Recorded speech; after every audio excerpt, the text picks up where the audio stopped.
And I need you, and I miss you, and now I wonder And you're on. if I could fall into the sky. Do you think time would pass me by? Oh, 'cause you know I walk 1,000 miles if I could just see you tonight. Hey, what's going on, ladies and gentlemen? It is I know, right? It's the first show of Mack and Black of 2020. Oh, that's right. That's right. Hell right. Bringing in 2020. That's Mack and Black. We have not changed over the calendar of the new year. It is not, playoff. It's not New Year, New Me. Yeah, it's not same New Year, New Me. New Year, same exact me. That's right. Same exact facts and stats and craziness. And the shirt's a little big on me right now. That's why I'm kind of playing with it. That's how you know that gym. Those gym sessions are, you know. I'm telling you, dude. I'm about to working up out. here in 2020. It'll probably be like New Year, New Me physically. Okay. But I don't know if I'm going to do New Year, New Me everything else. Like, I still got to be a goof. Like, I, in wrestling terms, can't really turn heel. Like, I'm like John Cena. Yeah, I was gonna say you could never, even if they tried to, they wouldn't work. You can't. You know what I'm no. saying? You can't. Like, it's hard. Like, I walk into work mean, but nobody takes me serious. And then, like, the one time that I have to go ham on somebody, then everyone's like, oh my God, Nick, why are you so mean? Why don't you just do what I asked? Yeah, like, you think I want to come into work and have to yell? Hell no. Yeah. You know what I'm saying? So I have to be like face until the day I die. Yeah. So I'm basically John Cena. Like, even if if I was trying to talk to a girl, she's like, you're too nice. I'm like, well, I'm just John Cena because I just don't like being mean. Yeah. Like, it's not in my nature. And you can't see me. Yeah, exactly. So, like, what the hell? So, but anyway, we got a lot of things to talk about. It's playoff football. I've already told Mac earlier that this is going to be the longest off season of my entire flipping life because if I have to listen about Jameis Winston throwing interceptions one more time, I'm going to lose my effing mind. Yes, it sucked how the season ended. I'm just tired of hearing it. How many of the haters were like, yes. Oh. What an amazing way to end the season. When that happened, I immediately thought, God, just the fodder that it's going to start. The only thing that pissed me off, it cost me $100. Well, it didn't cost me. Oh, that's right. The Raiders it just didn't gain me $100 because the Raiders did what they were supposed to do and lose. The Bucks were winning all game, and all of a sudden, and for what it's worth, I just got to say that, look, I hope Byron Leftwich learned his lesson. Stop being conservative. This isn't Pee-wee high school football. Right. Throw the ball down the goddamn field. Yeah, and if you put up 50, you put up 50. Right. There is no flipping mercy rule in the NFL. Yeah. Okay. It's not like throwing the ball underneath is going to prevent turnovers, right? Exactly. So it's like I think and I read something that Arians was we talked about it before the show. Arians was very non-committal when talking about Winston. No, he wasn't, and just very much so He's been like that for 2 weeks. He now. just kind of like, listen, we won with him and we did okay with him and we can win without him clearly. So, but yeah, you could clearly see there was a sense of like the coaching staff almost trying to save Jameis from himself. And you can't game plan like that. I will say this, dude. That whole Jameis thing is a tough situation because both sides are correct in many ways. Both sides are correct in their assertions. The haters, as we call them, are correct in their assertion that Jameis turns the ball over too much. I think Jameis would say he turns the ball over too much. He admitted in his post-game conference that he and did. he got very passionate, and he basically said something along the lines of like, I have to. He's done that before. Yep. I can see why people are frustrated by that, right? We've seen that guy before, right? After the first game of the season, he has a bad day, and he just comes out and is so passionate, and you're like, oh my God, this is a changed man. It's just the same guy. So I understand that, but he also has a point, and the people who are pro Winston have a point that it's not easy to throw for 5,000 yards and throw for 30 touchdowns in the NFL anytime. Even nowadays, I know it's a passing league now, and things are getting more and more pass friendly. We're watching live NFL football, guys. We've got the Bills and the Texans, and the Bills are up 10-0 second quarter. And what? All right, so here's kind of like how this all goes down, because now we're in my favorite part of the season when it comes to the NFL, the draft. Yeah. I know the Bucks are sitting at 14. Excuse me. We're kind of going out of character because usually we say football for last, but it's still kind of hot. We'll get into baseball, basketball, and hockey and all that stuff later on. But because it's the hot topic, I do want to kind of bring this up now because I know the Bucks are sitting at 14. I think the Bears got to be a few spots behind. I think they're sitting at, I want to say either. I'll look it up. I want to say it's a late teens as well. I think it's you know what? The Bears don't have a first-round pick. Oh, yeah. No, it's Oakland's pick. It's Oakland's pick, so but Bears, it is a late teens pick. The Bears have 2 second-round picks, and then they don't have a third-round pick.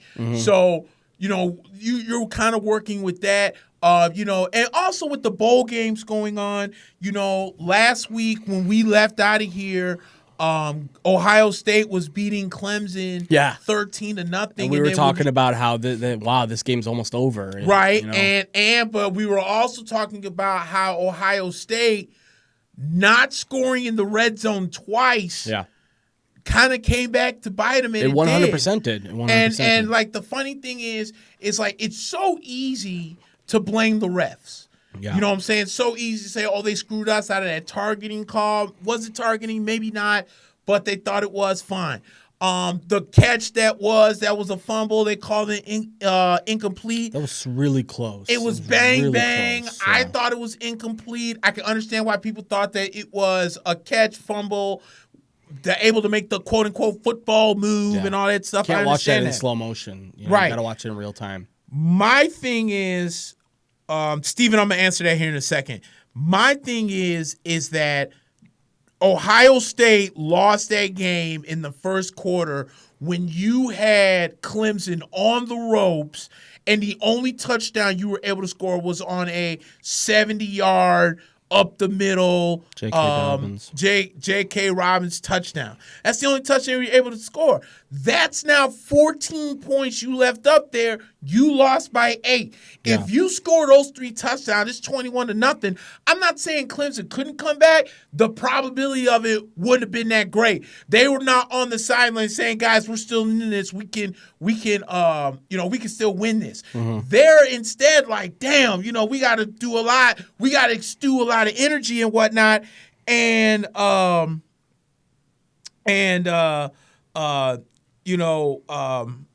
we're out of this.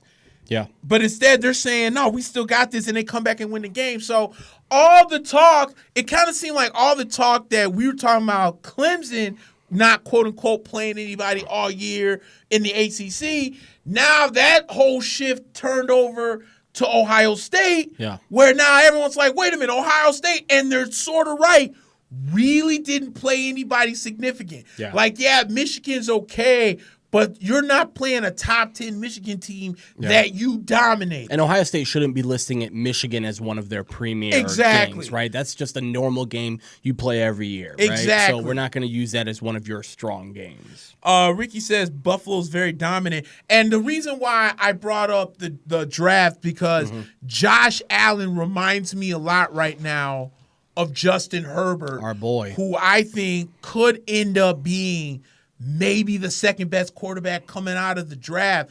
And when we come in, I know I'm in it next week, I'm going to look at the draft order and see, because I know Miami's up there. I think 1 or 2. I know they're up there at least twice. I think it's 1 Bengals, 2 Washington, 3 Miami. And let me check it for us. Okay, cool. Yeah, go ahead and do that now. We can do that now. Yeah. And my thing is, okay, so we know that Joe Burrow could be the consensus number 1.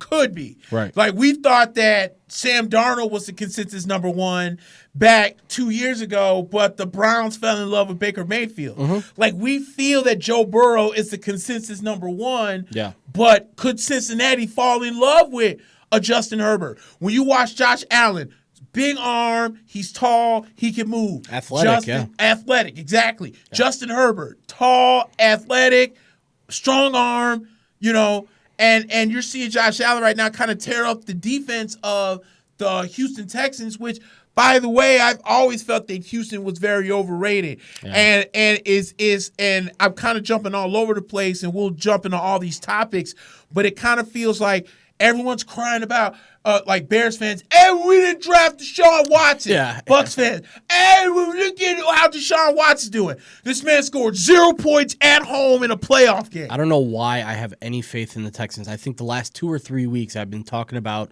the Texans and how they're coming. I think this is because here's the thing. They flash every now and then, right? Right. They flash with Hopkins and Fuller and as a close miss by the Bills, as Allen almost had a last-second touchdown. It's 9 seconds left in the half, and it's 10-0, so they're probably going to kick a field goal here. But yeah, you can't help but watch that. The big thing for me is with the draft order. And by the way, we did talk about the draft order, so I might as well give it to you here. Cincinnati, Washington, Detroit 3rd. Then we got the Giants 4th, Miami 5th, the Chargers 6th, Carolina 7th, Arizona 8th, Jacksonville 9th, Cleveland 10th, and then you got the Jets, Oakland, soon to be Las Vegas, and then Indianapolis, then Tampa Bay. So that's right. 14 is Tampa Bay, Denver's 15, Atlanta's 16, the Cowboys 17, and then Pittsburgh's pick that they gave to Miami is 18. Chicago's pick that they gave to Oakland is 19, and the Rams, the pick that they gave to Jacksonville for Jalen Ramsey is 20. And Steven just mentioned this, and we're seeing this on the screen right now. Freaking Deshaun Watson's been sacked 4 times already in this game. So that trade, once again, this is okay. Bingo, well. And that's what I was going to bring up. Yes, Miami may have sucked per se, but these trades that they have made, I think it's going to be a 50-50 on the Minkah Fitzpatrick trade, because I think Minkah did a great job in Pittsburgh. Yeah. But I feel like Miami is still going to get some decent value out of that pick. My buddy who's a Dolphins fan convinced me out of this. He basically said that is a win. Sometimes trades are wins for one team, and sometimes trades are wins for both teams. Right. And I think that he convinced me that Pittsburgh Miami trade was a win for both teams. Pittsburgh is going to get a high-rated one of the most promising safeties in the league on their team control for the next 2 years at a very low price, and Miami's got the number 18 pick in the draft. Let's be honest, we've seen it in years past. We've seen draft classes where it's like one guy and then 4 guys on the outside when it comes to quarterbacks. And if you're Miami, you have to start thinking of life beyond Fitzpatrick. I know they're talking about bringing Fitzpatrick back. He talked about how he wanted to come back. Great, but let's not only have Josh Rosen behind him. I feel bad for Josh Rosen in a way. He's going to get overlooked a lot, but if you're Miami, you can't go into this season thinking this is another losing season. Right. Because you have too many assets now that you can spend to put a really good team around, and you got a lot of money to spend in free agency, which apparently they're preparing to go hard in free agency to try and fill some of these holes, because let's be honest, they didn't look terrible the last half of the year. We talked about how Brian Flores sort of grew on both of us, and we sort of like his mentality and the way he's coached this team. So it's interesting to see what Miami's going to do, because they've got a lot of flexibility now, and let's be honest, they've got a whole team to fill. Right. Like they need a running back, they need more wide receivers, they're going to need offensive line pieces, they need a quarterback. They have a couple of pretty decent linebackers. They drafted a couple guys up front, but they need new secondary, they need a new defensive line. So you got a lot of money and a lot of assets, and you got a lot of positions to fill. So they've got their work ahead of them. Right. And I think in the most low-key way, like Miami won't look like a bad destination you want to go to, because with New England, I feel like 98% of America want the Patriots to lose, because it could start the downfall of the dynasty that has been the New England Patriots. And I mean, at some point you knew it was going to come to an end. You know that it looks like Tom Brady could potentially be on his last leg. The Patriots offensively, it's the team's just not the same. Like, if you take Tom Brady in his prime with guys like Andre Caldwell, Rashae Caldwell, was it Bubba Watt or Ben Watson, and some of these guys that weren't that talented, but they were still getting the job done. And then, you would think, if Dad Brady was on this team, that team would have won 14-2. Right. But you got a 42-year-old guy. He's won 6 Super Bowls. Yeah. He's won many MVPs, And when you see a guy like Tom Brady yelling on the sidelines at his wide receivers to get places because they're dropping passes or they're not where they're supposed to be, at what point do you say, okay, maybe this is it. Maybe this is my last hurrah. Maybe it's time for me to go. You know what I'm saying? And the one thing about Tom Brady is that, he, for the most part, has avoided the big injury. He had the one ACL tear.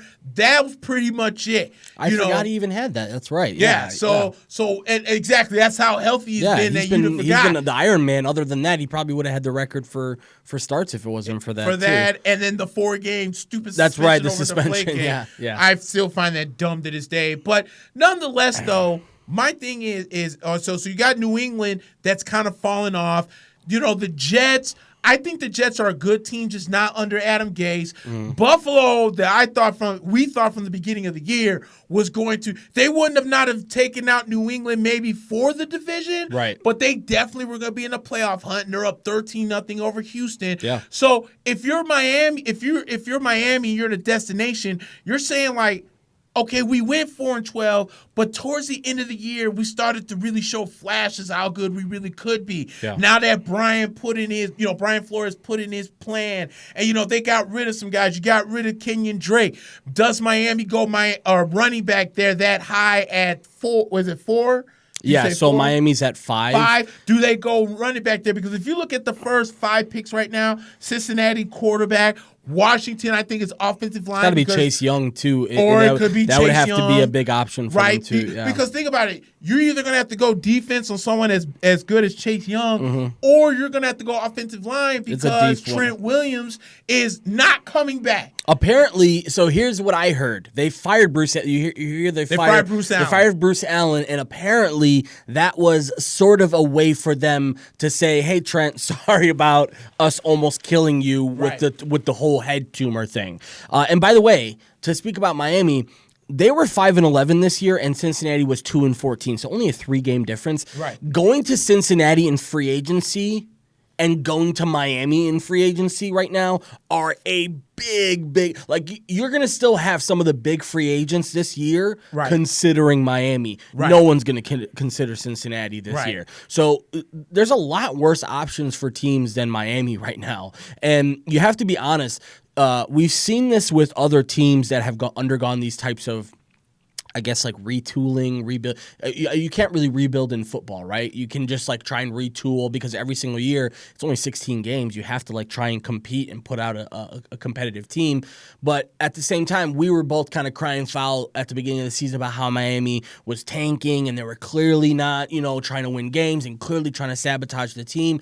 And, it just goes to show that sometimes what happens is a GM's philosophy sometimes extends past the season. And I think what they saw was this season was a lost season either way. Whether they went 0-16 or 8-8 and missed the playoffs, it was still not going to be a playoff team, still not going to be a competitive team. So even though you look at Kenyon Drake going and having success, Minka Fitzpatrick having success, Laremy Tunsil, whatever, all these guys, you still look at it and say, well, they came out with three first round picks, including one next year. And they still have assets right now and lots of money to spend. So there's lots of worse destinations. I'll tell you who right now is wishing that they could have been like Miami. A team like the Bears. We're gonna have to cut. We're gonna have to make a lot of moves this offseason to try and make space.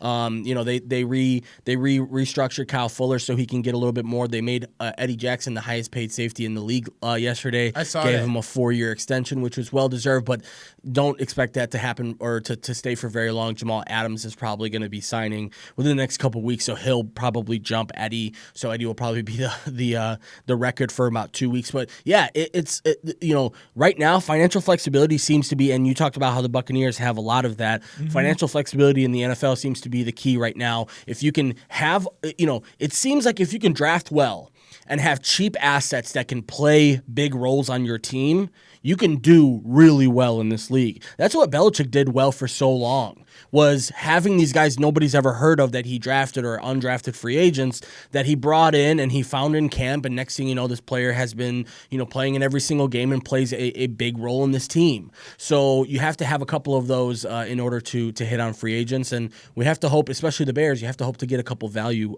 buys in free agency. Exactly. Steven asked, do the Giants draft a QB late round? You can't, right? I don't think so. You can't. I don't think so. I think the worst thing that they do, I mean, if you're gonna bring in like a seventh round to where you want someone to back up Daniel Jones, but you're gonna have a rookie back up a second-year guy, But I mean, at the same time, Daniel Jones did miss games because of injury. Sure. So. Yeah. I think he's basically a rookie himself. Right. You feel what I'm saying? Yeah. So I'm feeling like maybe like a guy like, I'm just throwing some names out there.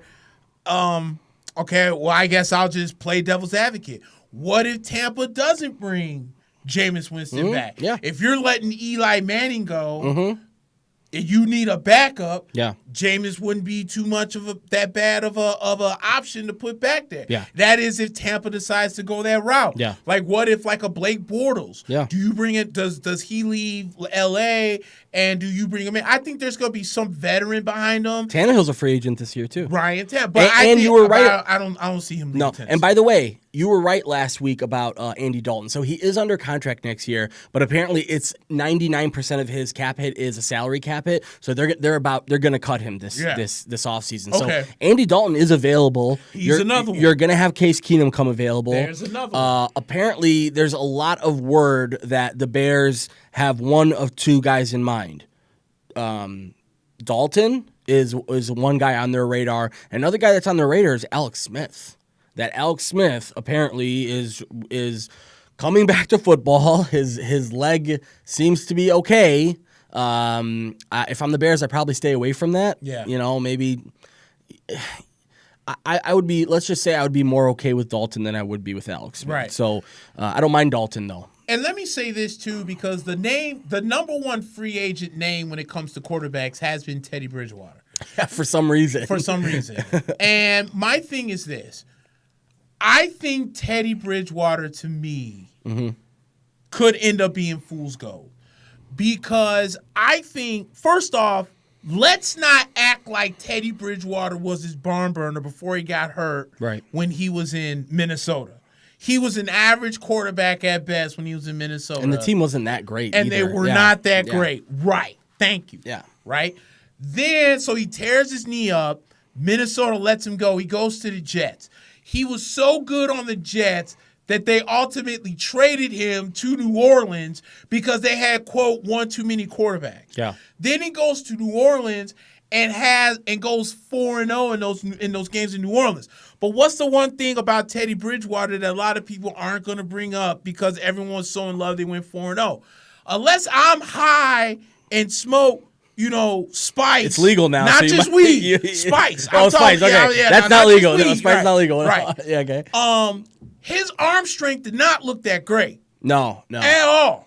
His physical tools have never really been there, right? No. Like, it's not like when he was at Louisville, everyone was like, this guy is the next, he wasn't Lamar Jackson. Let's put it that way, Bingo. Right? He wasn't a guy that athletically blew you out the water. Everyone just assumed he was the most NFL-ready quarterback because he played I think he was still under Bobby No. It wasn't it? Was it Bobby Petrino? I think it was Bobby Petrino. Okay, I think so it was. That's who he was playing under when he was down there. And I'm just thinking to myself, like, okay, I'm not that high on Teddy because there's Bucs fans like, why don't we bring in Teddy? He's a backup at best. And if Bridgewater is going to get, I think if Bridgewater is going to get any kind of success, he would stay in New Orleans because he fits that system, so to speak. And we don't know what's going to happen with Breeze. We talked about this. Right. We don't know It's like Case Keenum. Case Keenum never should have left Minnesota. Yeah. Well, Minnesota, in my opinion, never should have let him go. Right. Because I think Case Keenum was a perfect quarterback for that system. Kirk Cousins, to this day, I will always believe is overrated. Yeah. You can't tell me nothing. But when Denver thought let's bring in Case Keenum, it didn't work out because he didn't fit that system. I was gonna say if they would have kept him for this year, he would have been a way better option than Joe Flacco was. Easily. Like they would have been okay with him, especially with Fangio. Like the way that Fangio likes to play ball is almost similar to Minnesota in that way, right? Where it's like play good defense and try and keep the ball. The thing with Joe Flacco is that Joe Flacco is now at the point in his career as a quarterback where he has to have a Tom Brady like last year offensive line. Yeah. You know, when you have Trent Brown and you're playing the Kansas City Chiefs and the whitest jersey that's on the New England Patriots offense is Tom Brady's. Mm-hmm. There's a reason for that. That's how Joe Flacco is going to succeed. The Denver offensive line is not that great at all. Yeah. And when he's back there getting ground pounded left and right because A, he's too slow. Yep. Okay, Joe Flacco's never been a man of speed. Peyton Manning was never a man of speed either. But Peyton Manning knew when to get the ball out, especially later on in his career. Joe Flacco still hasn't figured that out yet. Yeah. You know, so I'm with you on that. I think under this regime, it would have been rough at first. But look how good Drew Lock has become as the season went on.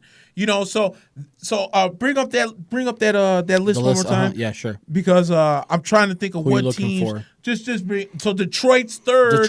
Detroit. Yep. I could see them moving on from Stafford, especially with the back injuries and everything. There's rumors he might retire. People are saying that he's thinking retirement right now. And I could easily see them going maybe a Justin Herbert in that spot at number 3. Yeah. The Giants, I think the Giants will go wherever Washington doesn't go. So if Washington doesn't go Chase Young, right. I think he falls to 4 because if Matthew Stafford really is going to retire because of injuries, I think Detroit has to go quarterback, and Justin Herbert will make the most sense. It also depends though. Like you never know, Nick. You've seen in the past, Chase Young could have another one of these crazy combine periods, and then Justin Herbert and some of these guys could have bad, and we could see Chase Young. I mean, people are still talking Chase Young in first overall as it looks like the domination continues. The Bills just won a kickback. The Bills just looks like they got a fumble. Houston is not so happy right now.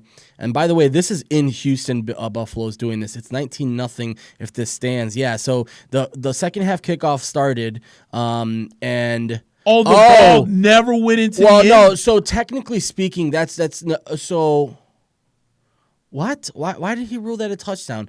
Technically speaking, I don't think that could be considered a touchdown. He was in the end zone and he did this, which if you do this, it means fair catch. Yeah, he's mad because he clearly called fair catch. I don't know why they're calling that a touchdown. And actually, that's not even a Houston guy. That's a guy from the NFL. That's clearly an NFL ruling guy. So clearly So if you do this, you're calling for a fair catch. He catches it, drops it. That's it. He doesn't have to do anything with it. That is a fair catch, and that's a touchback. That's coming back. Okay, yeah, I think we're behind because Ricky just said that the play was overturned. Okay, yeah, we're definitely behind because I'm on my iPad. No, you're good. And also you have to keep in mind when it comes to the draft, dude. These quarterbacks now, it's like what happens next game. As crazy as it sounds, Joe Burrow could have a bad game. And we could be talking about Joe Burrow as being sort of this guy who's, in the same conversation as Baker Mayfield. He could go either way. Right. So we'll see. And also there's some jobs that are still out there right now. So obviously Cleveland fired Freddie Kitchens. Right. And then we saw Carolina needs a head coach. Washington hired Ron Rivera. Interesting hire for them. I knew he was going to get a job eventually. To me, it sounds like they bought into his philosophy because he wants to be a little bit more engaged in the player in player personnel because he apparently didn't have a lot to do with that in you almost Carolina. picked that off. Yeah, not a good start for Deshaun Watson. And then by the way, the Bears one is so bad. Exactly. Yeah. By the way, and then you've got the Cowboys who finally, after almost 2 weeks of being out of contention, fire Jason Garrett, apparently they were saying they were trying to be sensitive. They wanted to respect Garrett, and they don't want to disrespect his almost 10 years with the organization. I read something about Tom Landry. Mm-hmm. You know Tom Landry. He's a legendary coach, not just for the Cowboys, just in football in general. He's a legend of the game. In 1989, I believe, the Cowboys had a terrible season. It was, I believe, an off-season day. Tom Landry was golfing, and Jerry Jones took a private flight out to there and fired him on the golf course. So Tom Landry got less respect than Jason Garrett. To me, that just shows how delusional the Cowboys are as an organization. No, it shows you how delusional Jerry Jones is. Jerry Jones, right? Owner but he of the Dallas Cowboys. when you have this dictatorship where you run the whole damn thing, and by the way, the only other person who runs it with you is your son. Oh, they got him again. This is not a good start. The guy that all the Bucs fans would have come in. Well, look what Deshaun Watson's doing. Or all the big head Bears fans. I would have taken Deshaun Watson too. Hey, great showing so far by number 4. It shows, clowns. I hope everybody's watching this, dude. It's not always about just going to the playoffs. Or the best quarterback. I just want to go to the playoffs. Yeah, or the best quarterback. It's not always about being the best quarterback. I want to win some games. Give me a reason why we go to the playoffs and win games. Right. Don't give me I just want to go to the playoffs. If anything, this is a perfect example of why you need an offensive line, why you need more than one receiver, why you need a tight end. I mean, I talk about it ad nauseum with the Bears. In order, every single offense has one position that you need to be really good in order for your offense to run. For the Bears, it's the tight end. And when your tight end is shit and your offensive line is shit, the quarterback, I don't care who you have back there, Joe Montana, it won't matter. It's going to suck. I will trade you Cam Brate for one of them second-round picks, though. Nah, because, there's apparently the Bears right now are thinking they've got a tight end and an offensive lineman in the second round. Both second-round picks have already apparently been allocated, Nick. So they're not on the table for you, my man. I'm sorry. But we can still talk. Apparently this is another one of these things with the Bears. So I think Leonard Floyd's due like $13 million this year or something like that. Apparently he could be a cap casualty, meaning they may either cut him and get the $13 million, or they'll be looking for a trade partner for Leonard Floyd. Leonard Floyd's a very good player, guys. He's not a slouch. The problem is he was overdrafted a little bit. He was drafted a little bit higher than he deserved to be. True. But he turned out to be a good player. I'm not mad at Leonard Floyd. I think he's gone through some weird injuries. He had a hand injury. He had a wrist injury. He had a foot injury. But the guy's a good player. But the problem is the Bears are going to have a lot of tough decisions. Prince Amukamara is probably going to be done with the team. You're looking at more than likely, losing Roy Robertson-Harris, losing a couple guys on the defense. And again, the Bears aren't a team that has a ton of cap space because of Khalil Mack. So it's tough, man. It's tough. As much as I would love Leonard Floyd on there, here's the thing about Leonard Floyd. Mm-hmm. I don't think that Leonard Floyd is a 3-4 rushing linebacker. Right. Yeah. I think he's more of the 4-3 defense. Like in coverage, I could trust Floyd. Rushing the quarterback, I can't do it. Because he hasn't really shown me anything. Because before Khalil Mack got there, that was what he was supposed to be. Right. He was supposed to be this sack rusher and all this other stuff and blah, blah, blah, woo, woo, woo.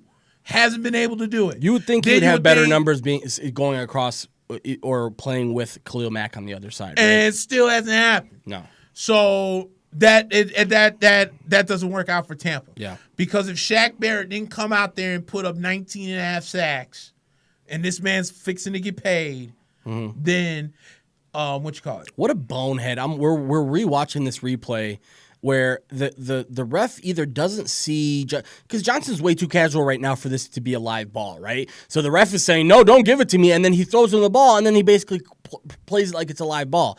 I love what the NFL did, though. They had the NFL rules guy come right out to the ref. You know what? The referee may not be that stupid. I'm going to tell you why. When you catch the ball, you're supposed to kneel. No. So, no, this... If you put your arms out, it's if the ball hits in the end zone. No. So, they changed the rule either last year or the year before.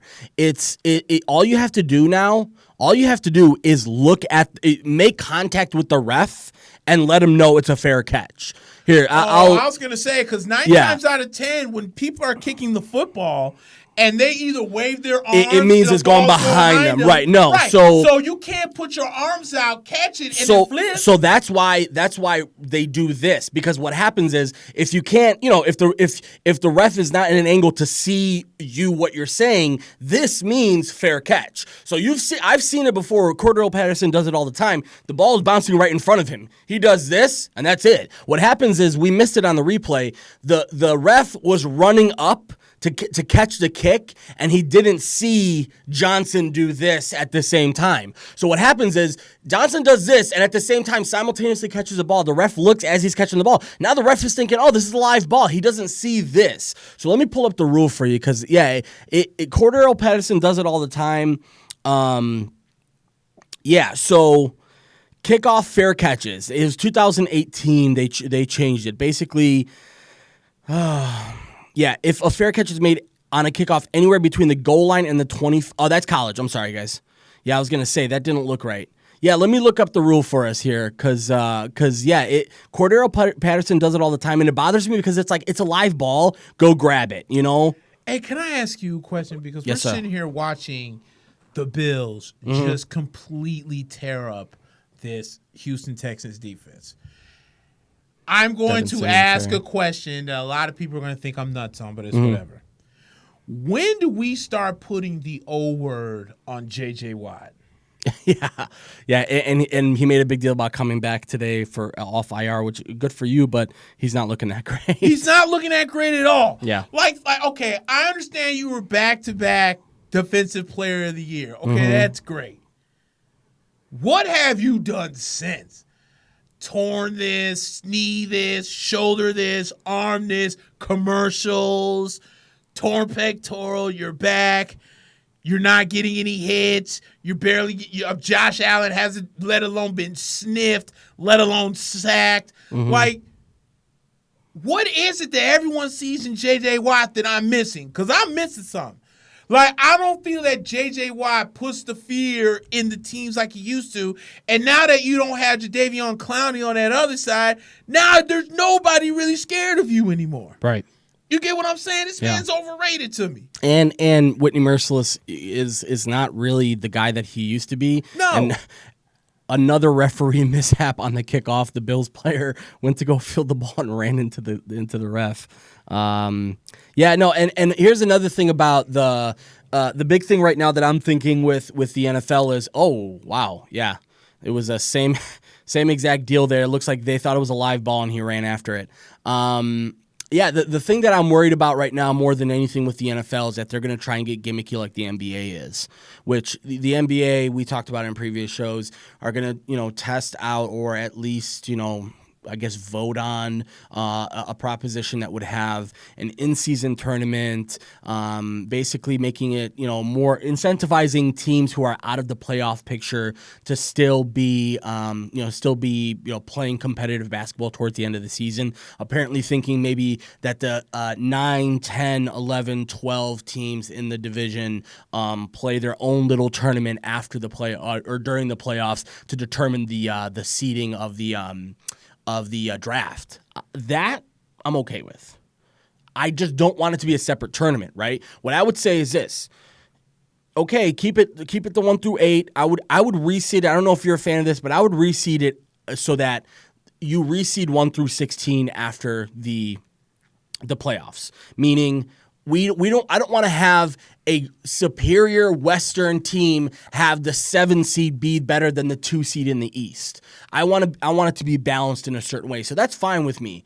But what I would do is maybe make it so that the records after, let's say, the All-Star break is when you start counting for the NBA draft, something like that. I would like a rule change to make it more competitive towards the end of the season. But everything they're talking right now is way too gimmicky for my taste. The in-season tournament seems kind of, I'm not sure.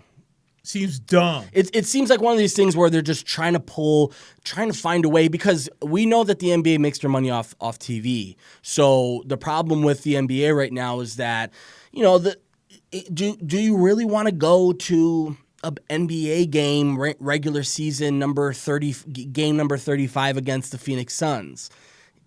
You know, it's getting tougher and tougher for teams or for fans to want to go to their team's games against some of these shit teams. I mean, even honestly, dude, the Bulls games are fun. Don't get me wrong, Bulls games are fun, but do I want to go watch the Bulls right now? Not really. Right. You know, I'm okay with being at home, you know, sitting on my couch and watching them. Like, do I want to go watch the White Sox right now? Yeah, I bought a 10-game package. That's how excited I am right now. I'm ready for this season. I told you, D'Angelo, I was going to, you know, take your package, so stop calling me now.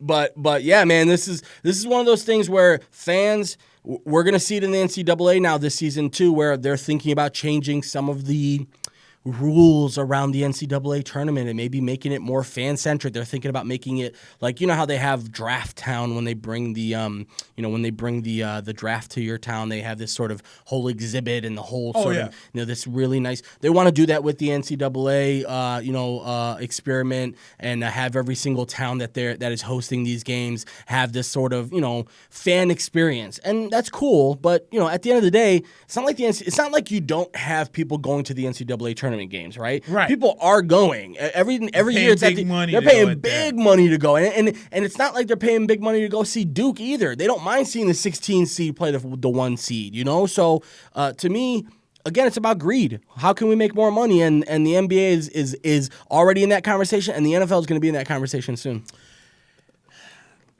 Dude, I'm in the thing, if it ain't broke, don't fix it. Because if you do the 1 through 16 seed, then why have conferences? Yeah, I see what you're saying. What's the point of having conferences? What's the point of having... At the end of the day, though, you know, conferences are a cool little way to divide our team, or to here's my thing with conferences. I'm okay with conferences. I'm not okay with divisions. It's the opposite. I'm okay with divisions. I'm not okay with conferences. Like I like the way that that baseball is. Obviously, we have the AL and the NL, but I like the importance of having to win your division, right? I think that's important. If you play, a set of teams more than you play other teams, those games should be weighted more. And that's why I think baseball season is imperfect in a lot of ways, but I think that's one thing they have down, which is that you have to win your division. You have to win against the teams you're supposed to win against, that you're, most competitive against. And my God, the great DeAndre Hopkins. The guy that got 99 in Madden, right? Not a good omen for Clemson right now. Sweet mamacita. Not a good omen for Clemson right now. Speaking of Clemson and Ohio State, as a flag comes on the play, as Buffalo is starting to dominate and Houston's starting to get frustrated now. Bill O'Brien lose his job after this? At some point, you got to think that this guy's got naked pictures of McNair's family or something like that, because the guy hasn't won anything in Houston and he's still around. And not only have they kept him around, but they've given him more power. Remember, this year they made him the effective czar of the whole fucking organization. He is the GM. He's a player personnel guy. He's everything now.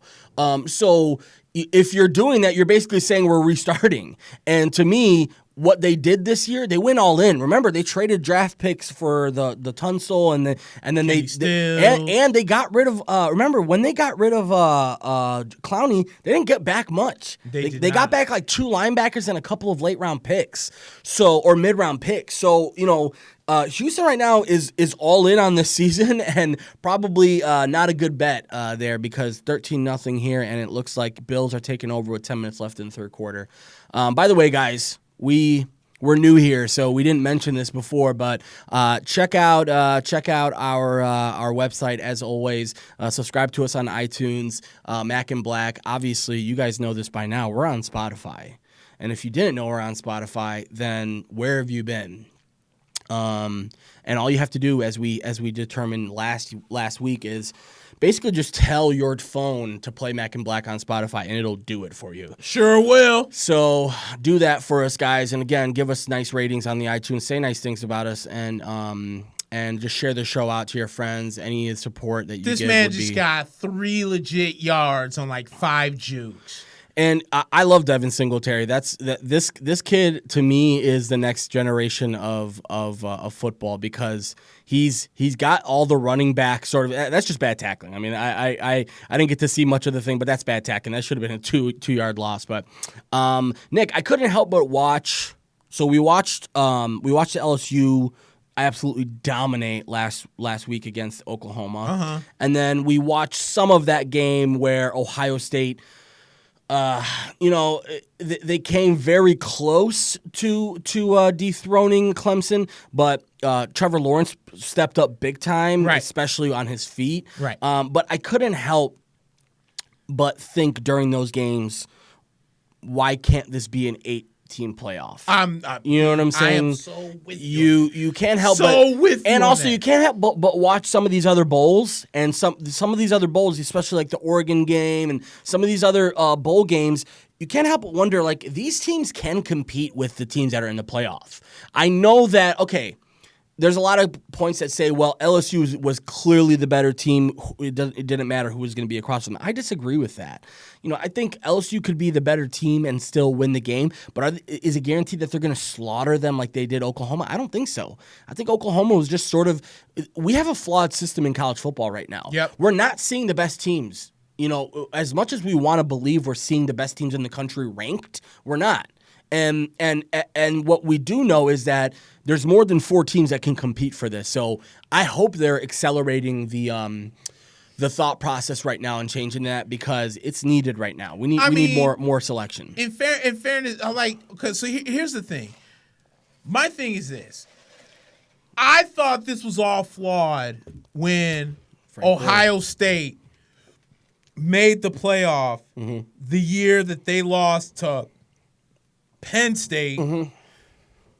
Oh, that's right. Yeah, they finished number 2 in the country for whatever reason after they beat Michigan. They lost to Penn State in the middle of the year. Yeah. They were able to climb up to number 2, and by the time they were done beating Michigan, they never climbed out of that spot. Yeah. So then you still cheated Penn State out of a spot, even though they won the Big Ten. So basically, what you just told me right there was that the conferences don't matter. Yeah.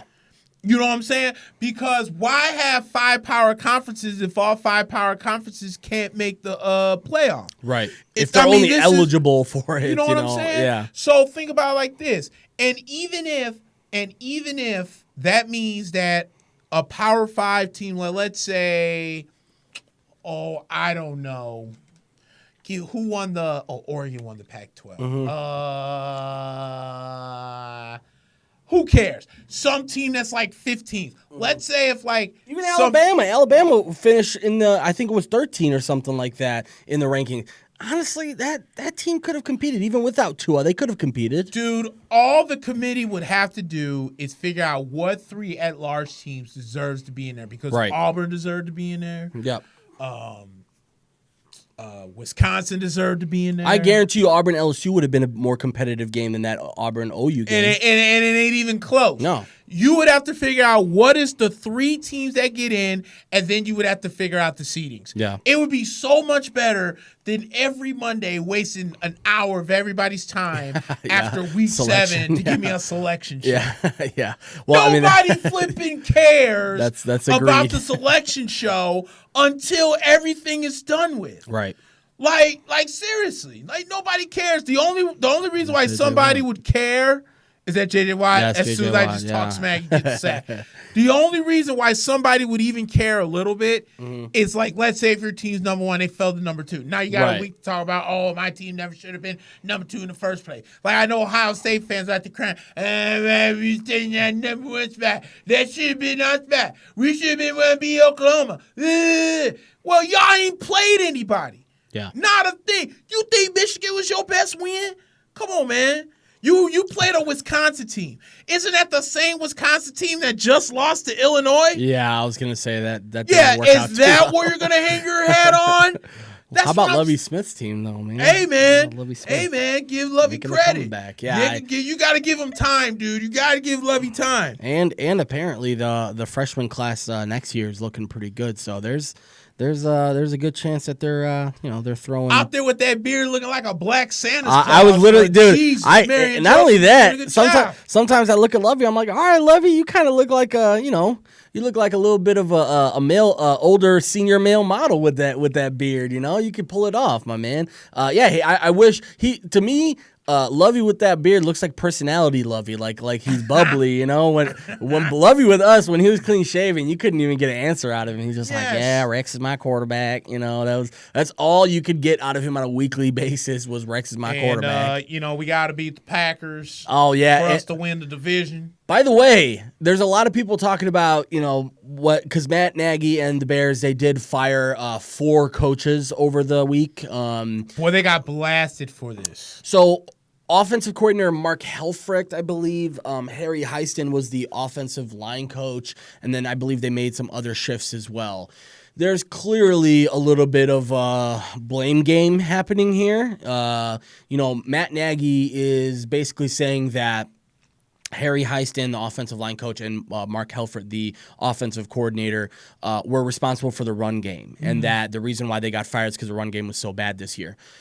I think you have to call the play in order for runs to be successful. Like, you have to run the ball in order for running to be successful. So there was a lot of criticism, like you said, of Matt Nagy, and it looked like Matt Nagy and Ryan Pace during that exit press conference were pointing a lot of fingers towards these guys that were on the way out and basically saying these guys are the reason we weren't good this year. And by the way, he also committed to Mitch Trubisky as the starting quarterback next year. Definitely Ted Phillips did. Breaking news, as if he's going to come out and say, no, Mitch isn't going to be in the running. He's the only quarterback we have on the roster next year. Yeah. Of course he's the starting quarterback. We also have tape of Ryan Pace talking about Mike Glennon is our offense, or is our starting quarterback next year. So we'll see what happens. I still am not the people who are thinking that the Bears aren't going to make a move at quarterback this offseason because Ryan Pace said Mitch Trubisky is our quarterback are out of their mind. They're going to be looking very hard for a quarterback this offseason. We just saw a commercial right here for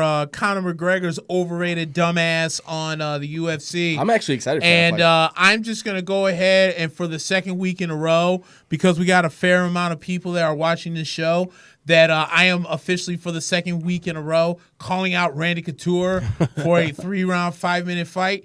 I'm bringing this back. Start the hashtag. That's right. I'm bringing this back. I am challenging Randy the Natural Couture, former UFC heavy and light heavyweight champ. Had a heart attack and walked himself to the hospital. Walked himself dead to the hospital, and I am calling his ass out.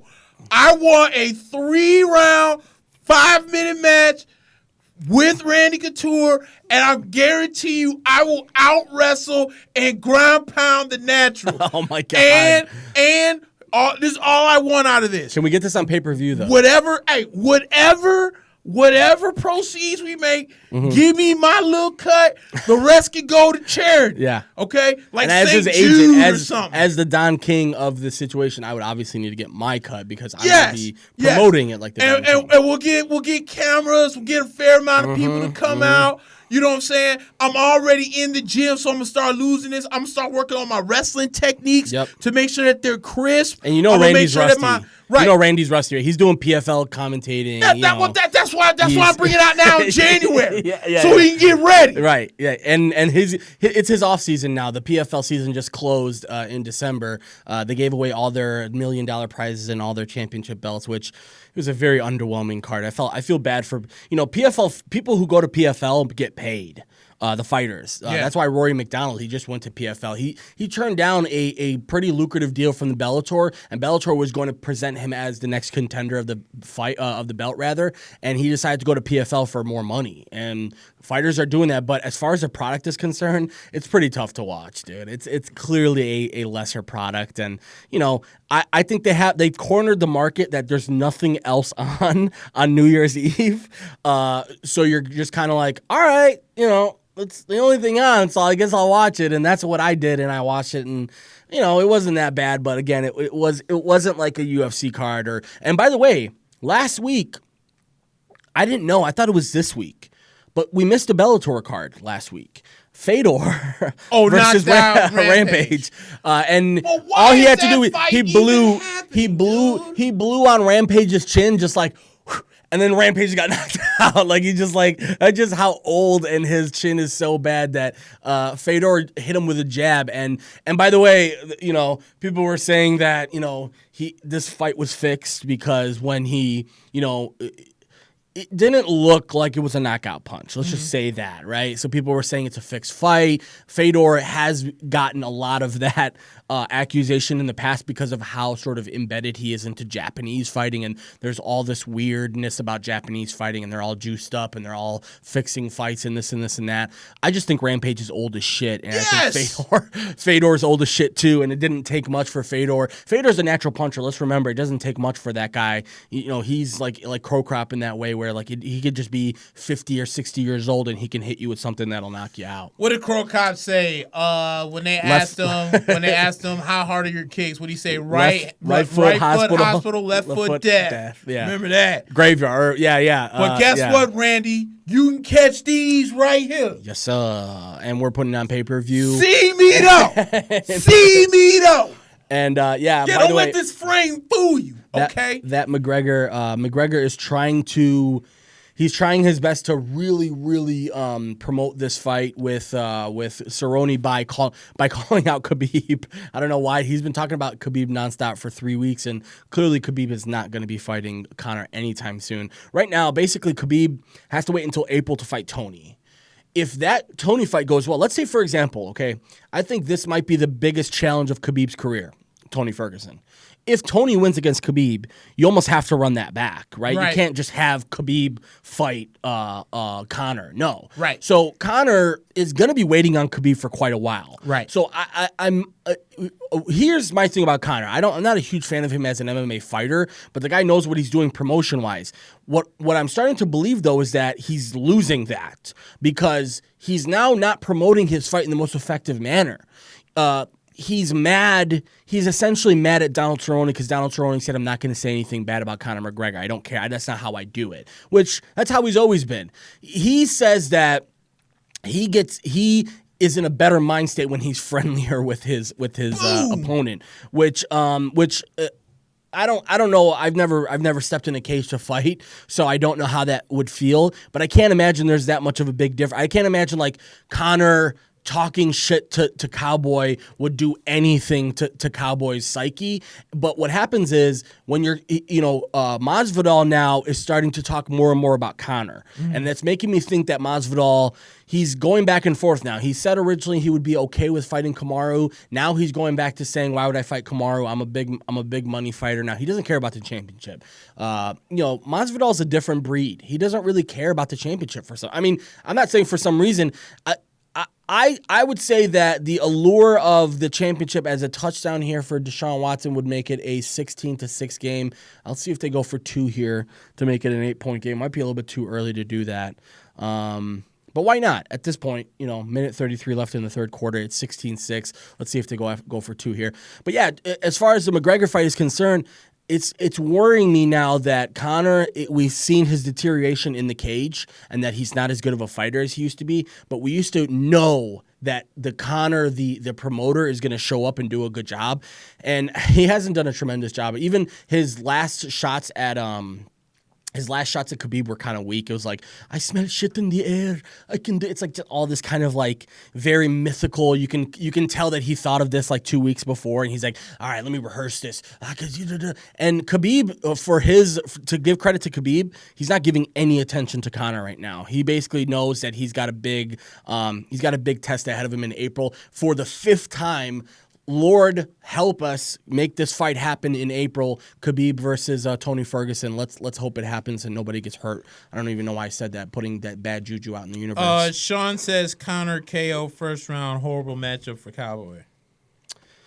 I wouldn't be too confident about that, my man. Yeah, I mean, let me just tell people. If you're new to the UFC, put some respect on Donald Cerrone's name, okay? This guy hasn't had the best career the last 5 or so fights, but he's also shown exactly who he is. First of all, he's not a guy that's going to get knocked out. He's only gotten knocked out, I believe, once, and it was a technical knockout. The other time was the time where he blew out his nose, I believe, and that was more recently. But I wouldn't expect a knockout of Cerrone, just simply because I think people are underrating this. I think Cerrone's going to try and grapple. I don't think Cerrone's going to try and kickbox. A lot of people think this is going to be a kickboxing match. I think Cerrone's smarter than that. I think Cerrone's going to come in with the thought process to grapple, try and wrestle, maybe clinch, do a little bit of the Muay Thai stuff that he's done throughout his years. But I don't think he's going to do a lot of standing in front and phone booth fighting with Conor.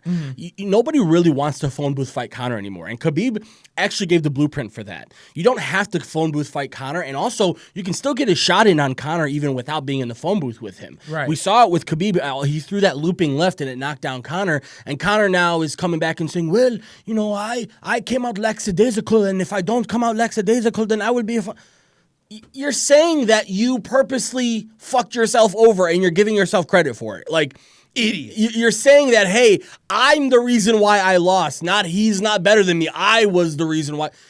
Listen, man, argue semantics all you want. You lost and you got dominated, quite frankly. He was talking about in the interview, what? Look at that fourth round. Nothing happened in the fourth round. He was beating on your face. He beat on your face until he choked you and then you tapped. Like, you can't say that. People who know UFC and people who know MMA lose respect for you. Yep. Like, people who know what they're watching, they think you're disrespecting their intelligence by telling them that fourth round was nothing. It wasn't nothing. He beat you down to the ground and got you against the cage, and then he choked you out. And you tapped like a little bitch. And on top of tapping like a little bitch, you basically, after he came at you after the fight, you're like, oh, it's all business. It's all business. I was just doing this to promote the fight. Like, dude, at least stay consistent with it, as they do go for 2, and it looks like he made it in. So It's a 16-8. That was... Let's see if he fumbled before he crossed the line. That may be one of those where they look at it, but they're back in it. I was just told that I'm looking skinny on camera, which is facts, because this shirt is big. You are. I did not realize. I just grabbed it on the way out because I was running late for work. And now that I put it on, this shirt's pretty big. So yeah, might have to go clothes shopping here soon. But then I was getting hated on with my Yankees hat. And let me say this, because this happened at work earlier today, because it will transition us into baseball. Some kid came in, wore a Mets jersey, and I guess the kid's name was Alonzo. So the kid was wearing one of the Mets blue alternate Pete Alonso jerseys. And the first thought that I could come on my mind is, what parent would allow their kid to wear such crap that you would buy your son a Pete Alonso jersey? It's almost baseball season. Like, really? As you can tell. Like, in all fairness, okay, so in all fairness, my parents, as much as they hated on me for being a Yankee fan, they allowed it. I would not allow any rooting of the Mets or Red Sox if I ever had kids in my house. It's not happening. Okay. Now I can't do anything about the other adult in the house, because some aren't as smart as others. But if I'm a dad and I'm supposed to lead the way for my child, telling them that they are able to root for the New York Mets is not me doing my due diligence of a job as a father. You gonna call Child Protective Services on I that? almost called CPS to the stove. I'm like, we got a Mets. This is an anonymous tip. Kid might be homeless wearing this Pete Alonso jersey here at 1022 Ogden Avenue, Downers Grove, Illinois. If you could send out a couple of units, that'd be great. And please put a rush on. Oh, you know what? You don't have to rush. They're probably not going anywhere. They're not going anywhere. You know how it is. They're gonna be you know how like 4 families, 4 wives, 4 husbands, and all they kids come into the stove. They come in 10 minutes before closing time. Christ almighty. That was the worst. Dude, like one table had all kids, the other table had all adults, and the kids are just acting a complete fool. And I'm sitting there like, so y'all ain't gonna control these kids? Nah, I have to. So now, once again, in 2020, trying to make Oso Negro heal. It's not gonna work. But I had to be easy. I had to calm down. I had to be like, God, give me the serenity to not turn heel on these kids, especially this one wearing this dumbass Alonso jersey. That's how I feel. That's how I feel about when my sister would put on my nieces and nephew. They put on the Cubs gear. I was like, make me call the police or something like that. Speaking of the devil, Yes, sir. so we got some. We're gonna talk a little baseball here because Yes, sir. I was asked earlier. So when do pitchers and catchers report? Soon. February cannot come soon enough, man. That's right. God There's damn. a lot of excitement in the air. Maybe on the South Side, maybe in the Bronx, maybe in Queens. But I don't know about the North Side. Yeah. I was listening to Fred Murphy on ESPN 1000. Big Murph. And I could not believe I heard this one. But he said this could finally be the year that the Cincinnati Reds figure things out and win the Central. Dude, they're looking all right. Their team is looking all right, man. I'm not going to lie. Let's be honest. Remember, the Reds were in it last year, remember? The Reds were in it with 2 months left in the season. They just decided that, you know what, we'd rather be sellers at the end of the July. But they want, they didn't. Even when they sold Puig, remember they got back Trevor Bauer in that trade, and he's going to be a top of the rotation starter for them this year. With that, what's the kid's name? Castillo? The one I always want? Castillo, yeah. Really good. And here's another thing about the Reds. They've got an offense. Like, for example, people don't really respect Joey Votto like they used to, but Joey Votto is a respectable guy that you have to make sure that, you can't sell them short this year. Let's just say the Central is not going to be as closed as it was in years past. Yep. It used to be, Cubs, Brewers, and then if you're lucky, you'll get the Cardinals sort of coming in. But now you're starting to see, even last year, the Cardinals came in and said, nope, we're actually the better team. And next thing you know, the Reds were in it for most of the season. So I would be careful. That's why if I'm a Cubs fan, I can't be too mad at Theo Epstein. Mm-hmm. I'm starting to, if I'm a Cubs fan, I'm starting to look at the reality of the situation. The Reds are getting better. Yep. The Brewers aren't getting worse right now. I know they're thinking about trading Josh Hader. There's still a lot of which I still don't understand. Me neither. The man blew one save, and I know it was an important one against the Nationals. Apparently, they're worried about retaining him, but they still have, I think, something like 3 or 4 years of control of him. I don't understand it. To me, it looks like them maybe saying our farm system is so bad right now that we actually need to replenish it by giving up one of our best players. True. I get it, but at the same time, if I'm a Cubs fan, I'm looking at Milwaukee not getting worse right now. I'm looking at the Reds getting better right now. I'm looking at the Cardinals, who are the division, reigning division champs right now. So, and by the way, the Cardinals are getting better in their own ways too, because all they've done this offseason is make under the radar moves to bring in depth and veterans. Right. And the Cubs, if I'm a Cubs fan, I have to look at what Theo Epstein did and say I trust you. Because if you don't trust Theo Epstein, then you didn't watch what happened over the last 5 or 6 years. Right. It's something I'm trying to explain to Sox fans right now. Sox fans want to hold on to this grudge about the White Sox. It's almost as if when 2005 happened, everything changed for the White Sox. Mm-hmm. And all of a sudden, the White Sox were in the top 10 in payroll every single year after that. And what happened was the teams weren't that great. Right. The payroll was higher, and the scrutiny and the pressure was higher, but the team was never that great. And what happened was White Sox fans year after year were looking for the shift. And are we going to get better this year? And every single year, the White Sox try and do something, and they lose you think they won how many off seasons in the last 10 years have the White Sox won? Right. A couple. We've won a couple, but nothing has come out of it, right? So that PTSD is kicking in this year, where all of those fans are now saying, well, it's too soon to judge. We can't judge this White Sox team. And I'm not going to give credit to Rick Hahn. I'm not going to give credit to Kenny Williams or Jerry Reinsdorf. They have to do more. We have to win. I don't care what happens. I understand what you're saying, but you can't let that cloud your judgment and let that cloud the way that you look at things. This has been an A+ offseason for the White Sox. No matter how you phrase it, they still have a couple of things left to be done, and they're apparently looking to do it. But one of the best ways to understand the mentality of the White Sox right now is what just happened over this last week. They extended Luis Robert. I always call him Robert. I want to say it's like something in French. It's Robert. Lou Bob.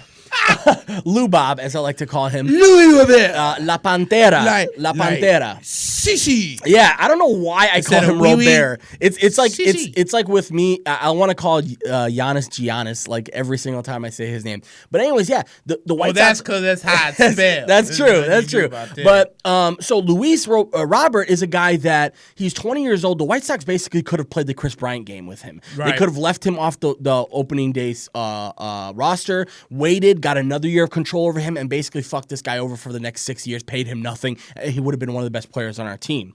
What they decided to do instead was say, nope, we value this guy. Same thing that they did with Eloy Jimenez last year. Fuck the service time. Give the kid the extension. Let's see him in opening day, and let's see what happens. That shows the mentality of the White Sox right now. They want to win. Oh, Josh Allen then fumbled the ball again. And Houston recovers. Wow. And this is what happens. This is why you want to play it. This is the exact reason why you want to play at home. Mm-hmm. Because there's 14 minutes left. We've been talking about pretty much every single second of this podcast, talking about how Buffalo is dominating this game. Next thing you know, you're at home, you get a touchdown, you get a 2-point conversion, you're only down by 8, boom, your defense just gets you a turnover, and now the momentum completely shifts. So when we were talking about the last 2 weeks of the season, and a lot of people were talking about, this is useless football, it wasn't. A lot of the football that happened in Week 16 and 17 is determining exactly what's happening right now. We're going to see it later on with the Patriots. The Patriots they're not notoriously a good team on Wild Card Weekend. So right now, you said they're not a good team. Yeah. So they're just not on Wild Card. They just don't do it exactly. I think they've only had 2 chances at it, and they're 1-2 or something like that. But again, what happens is, You look at when it's the Patriots, for some reason, you look at every single opportunity to look at their weaknesses because you're so used to them dominating, right? But what happens is we're going to watch this game later on where the Patriots are going to be facing the Titans, and in a way, you've got 2 teams that you would think the Patriots have this giant upper hand. In reality, Tennessee has a very good chance at competing in this game. Now, do they have a chance to win this game? A lot of things have to go right. They're going to have to run the ball a lot. Like, one thing we know is that Derrick Henry's going to have to be involved. And the Patriots defense, let's be honest, remember, they went off to an historic run to start the season. Not that great the last 6 or 7 weeks, right? Including giving up lots of yardage and points to this Houston team that we're watching right now that's struggling heavily against the Buffalo defense, other than the last 2 drives. But yeah, to go back to baseball, right now, just in sports in general, we talked about it before the podcast.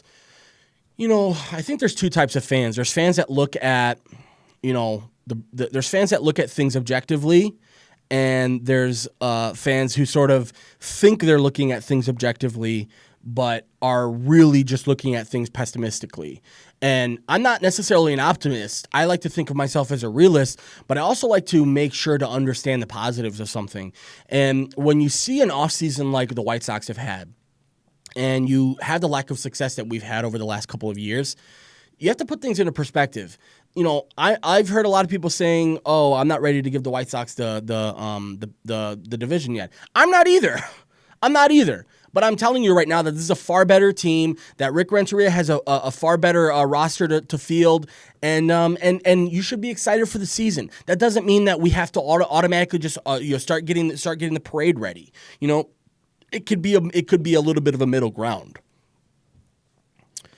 16-8, by the way, on that Texans game. 12 minutes left, and Houston's got the ball. Once again, I think these guys are way ahead of us. I'm gonna wait and see what happens before I respond to what was. Oh no! Okay. In the chat room, yeah. So I made No, it's not you. It's next commercial break. I'm gonna refresh. No, because sometimes it's not necessarily it you. Behind too much though. Yeah, dude. It's just like that when it and comes. And plus, to we're also I think something like 5 or 6 seconds behind on the actual stream. Watson sacked again. And it's 4th down. And Watson, let's see who he's talking to. I think he's talking to his own teammate. To Bill. He's like, "Hey, Bill, let's go for it, Bill." Oh, that is what he's saying. I mean, 11 minutes left. Bill. 11 minutes left, though. Why don't you just punt the ball? Or kick a field goal. Are they in field goal? Yeah, they're at the 30. Do you trust Kaimi Fairbairn? I mean, you have a kicker for a reason. But I guess there you go. Yeah, no, you got to bring in Kai, dude. Let's see what happens. You got to bring in Kai. By the way, guys, this is a good opportunity to tell you again. Check out the website, mackandblack.com, as Kaimi Fairbairn makes it a 5-point game, 10:55 left. Wild card weekend has kicked off we're a little bit behind, guys, so let me actually, while we're doing this.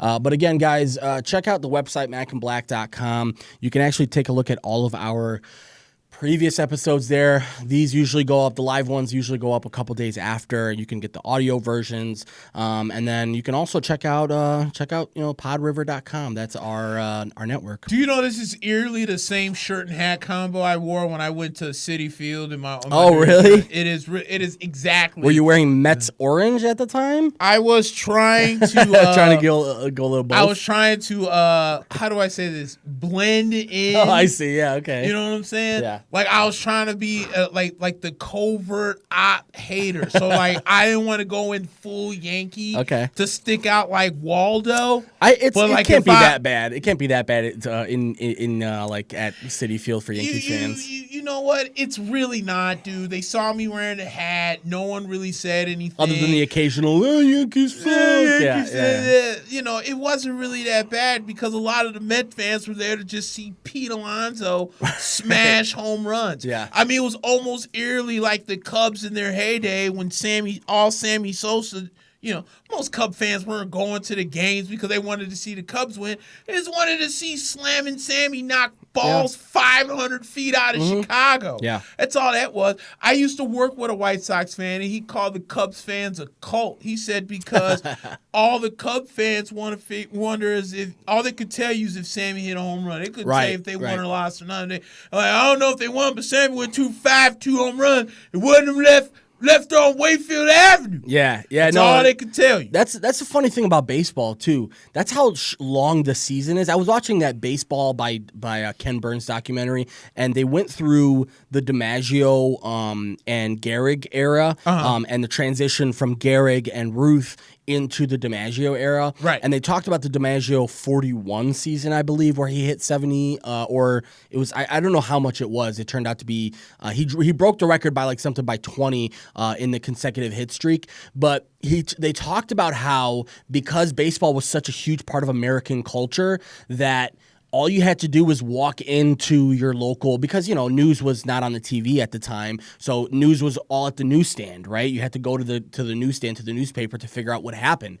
And basically all you had to do was walk into a gas station or a convenience store and say, did he get a hit today? Yeah. You didn't have to say DiMaggio. You didn't have to say what sport. You didn't have to say that. All you had to say was, did he get a hit today? Because baseball was so entrenched in American culture. And it makes me feel a little bit sad, honestly, Nick, watching how entrenched baseball was into the culture of America and how right now it's kind of an afterthought. It's, I understand to us diehard baseball fans, we think baseball is doing fine because financially it's staying afloat, pretty well. But let's just say as a cult phenomenon, we know that baseball is America's pastime. Right. But is it the sport right now? I don't think so. No. I think football. I think football's and then I also think, and this is an unpopular opinion, but I think basketball has really gained on baseball, meaning. I'll do you one better. Tell me, please. I think soccer. I was literally about to say that. I think soccer's coming up hot behind. And I'll tell you what else is, and this is another unpopular opinion. MMA. I'm telling you, a lot of these athletes that were going to football, baseball, or anything else are going to start going to MMA. We're going to see a lot of these future linebackers turning into MMA fighters. So, yeah, no, you're right, and I think right now baseball is in a point where is a season too long? To us baseball fans, no. The baseball season is fine, I think, the way that it is. And I say that selfishly. I say that selfishly because I don't mind it. I like the long season, right? I say that selfishly. Now, if the season got shortened to 148 games, would I be super upset? No. But I am in your sort of thought process with this. If it's not broke, don't fix it. Mm-hmm. And I do like that. Do I think that we can do more with the 162 games? I do. I think we can maybe figure out a better playoff system. I think we can maybe figure out how to make this thing a little bit more. What would you do for a better playoff system? So what I would say is, firstly, I don't like the wild card one-game plan. I'm not a fan of it. I just think everything that it offers you in the positive for the hot team, I get it. There's teams that come in hot. Oh, my God, they won the wild card, and now they won the World Series. Awesome. I think, though, when you play a 162-game season, it has to be for something. I think I talked to you about this. Zlatan Ibrahimovic talked about the difference between European football, soccer, and American soccer. American soccer, you play this long season, but if you're sixth place, you still have a shot in the playoffs, right? But it takes away from this long season where you are fighting and clawing every single day. And when you tell me you're playing a 162-game season and that basically a team that had a shitty 162-game season is in the same position as a team that had a better 162-game season, I'm not a fan. I'm also not a fan of a shortened first round. I think if you're going to go 7 games, let's just go 7 games across the board, right? So some like the NBA did, because they used to be 5-7. They used to be 5-7. Exactly. So what I'm thinking right now is find a happy medium between wild card and making the season worth it. What I think, for example, is I don't think any team any team that has like a threshold of wins, like for example, if you get 90 wins, there's no excuse for you not making the playoffs. Right. So we have to find a system that I think is going to be more I don't know why people are so resistant of bigger playoff formats. Meaning, people are hesitant about expanding football playoffs or expanding baseball playoffs or changing. I understand basketball in a way because 16 teams out of 30 having a shot is pretty fucking good. Half of the teams having a shot at it is not bad. But when you're looking at baseball and you're really only looking at a possibility of maybe 6 or 7 teams in each division having each league rather having a shot, it seems a little bit like we can make a bet. But again, that just goes back to the overall problem we're having with sports now, which is that everyone just has shorter attention spans now. Yeah. Where fans like us have no problem with the 162-game season. No. But it seems like people have shorter attention spans in general now.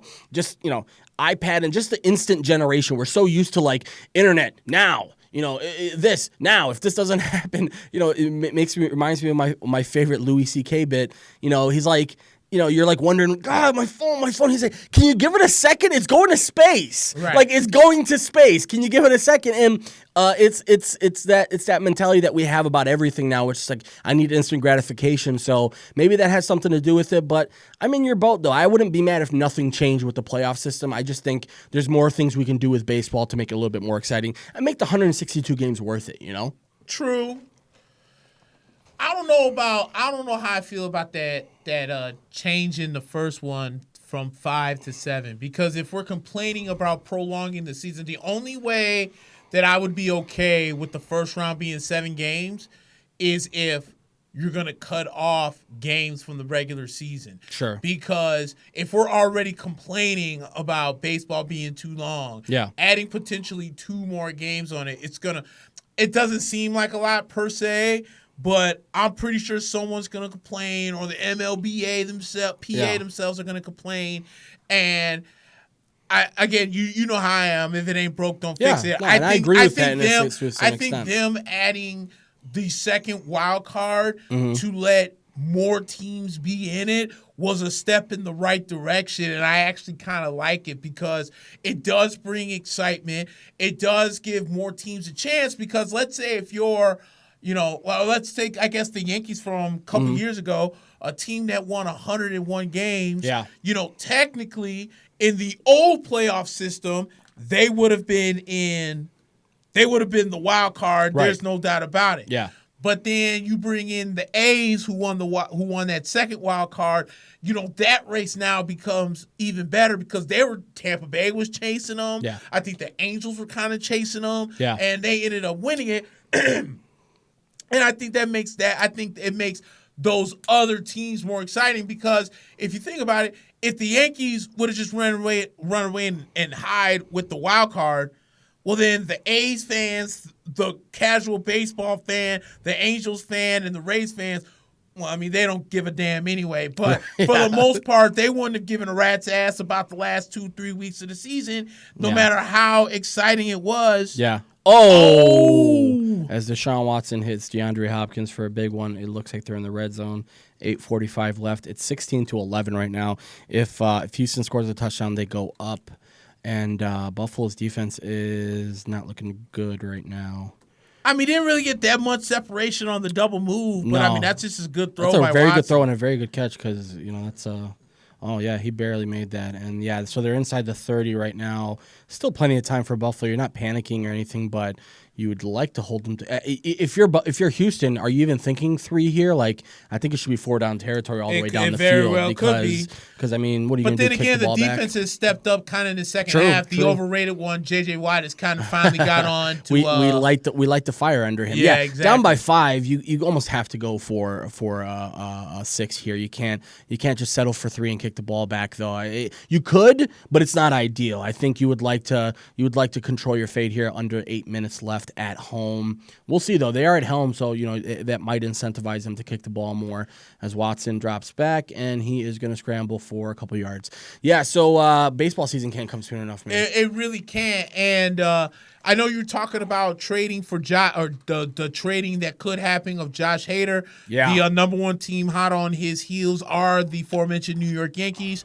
Why? Supposedly the Brewers asked for Andujar and Frazier, and I would not do that in a heartbeat. Wow. I think that's way too much. I think in the same breath too, I'm just not against trading either guy. My one buddy was talking to me about the Kyle Schwarber trade. Mm-hmm. I think Kyle Schwarber in New York makes a whole lot of sense. Yeah. You have a left-handed bat. Here's a guy that played the outfield. You can DH him finally. You can DH him a little bit if you want to put Stanton out there. You can DH him.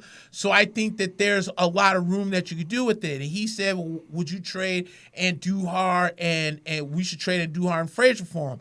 And I told him I don't know if I'm feeling it. That's a lot. If there's one guy in baseball that I would trade both Andujar and Clint Frazier is for Nolan Arenado. I was literally about to say that. You might as well try and go after Nolan. And that's the only person in baseball right now that I would go after if I was going to do Makes that. a lot of sense for the Yankees, too. What I'm saying? Because think about it. If there's such a log jam and Frazier is kind of the out guy, and then my thing is, I don't think Nolan Arenado gets traded out of Colorado in the beginning of the season. No, I think it has to happen in the offseason. It not even so much that. I think it has to happen at the trade deadline. I see. Okay. I'll tell you why. Mm-hmm. If I'm New York, okay? Yeah.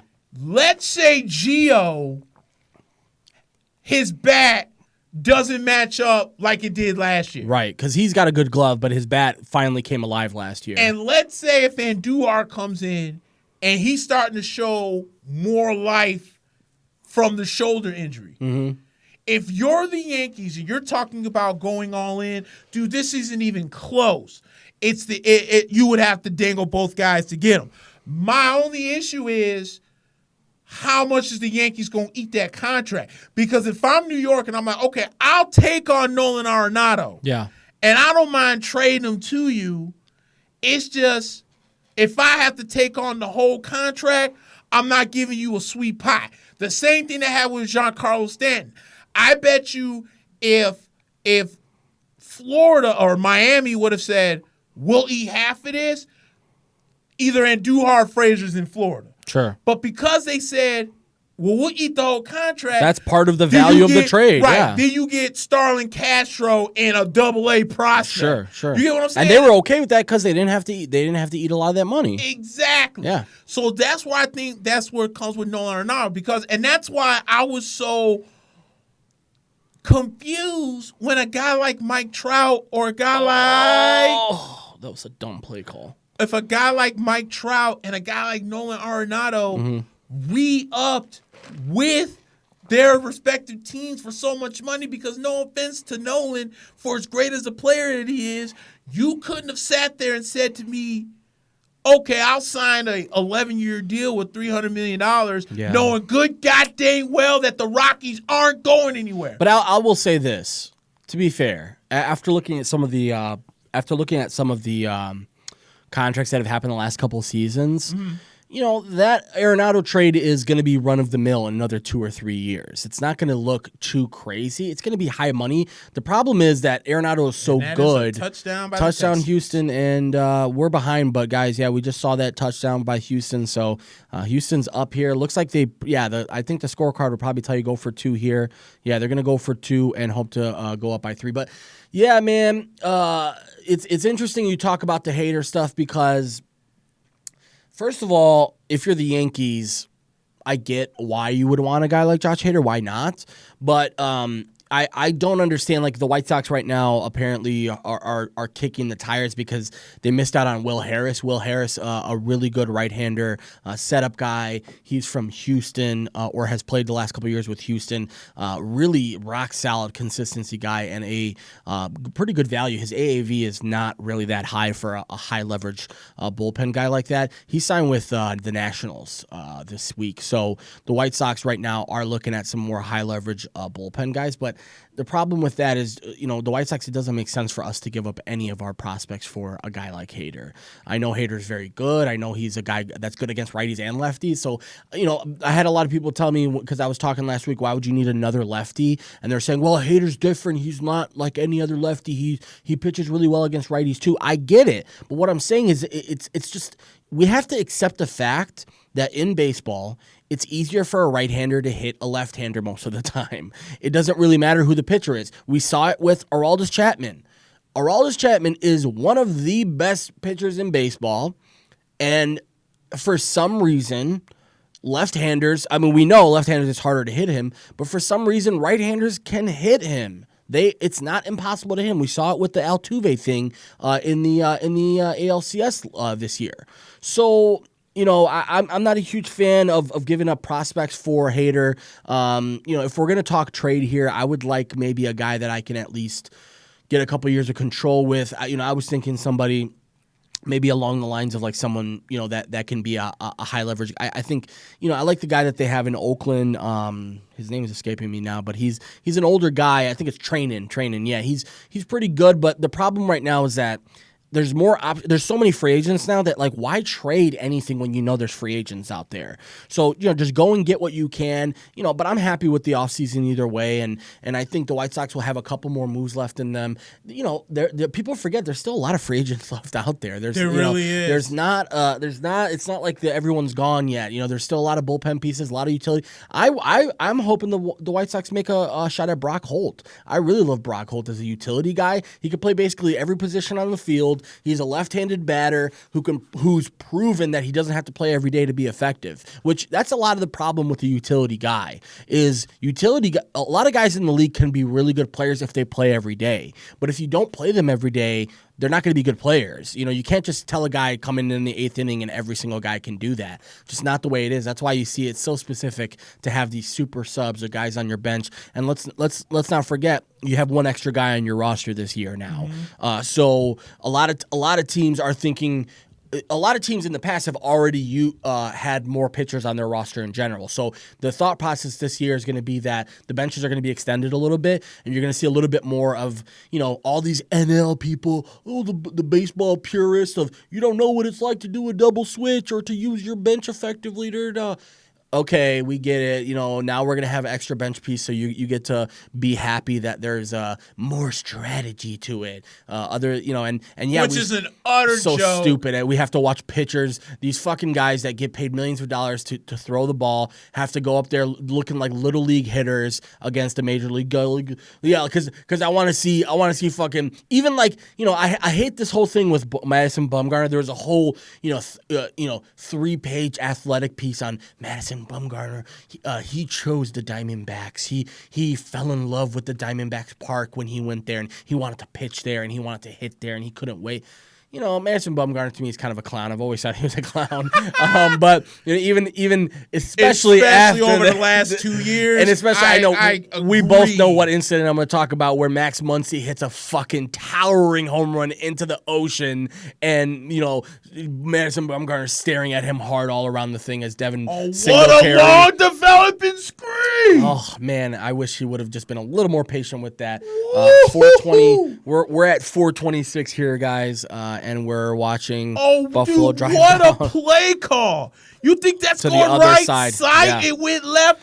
Look at him. Is that Watt they're double teaming? And it's just off to the races. When people ask me, what do you mean Matt Nagy doesn't know how to play call anymore? That's what I'm talking about. These are the types of play calls that you need as a like Jason Garrett, for example. He was very good at that earlier in his career, right? At playing this game of you think you know what I'm going to do, but I'm not going to do what you think I'm going to do. And by the way, when you do know what I'm going to do, I'm still going to do it. I'm still going to do it okay.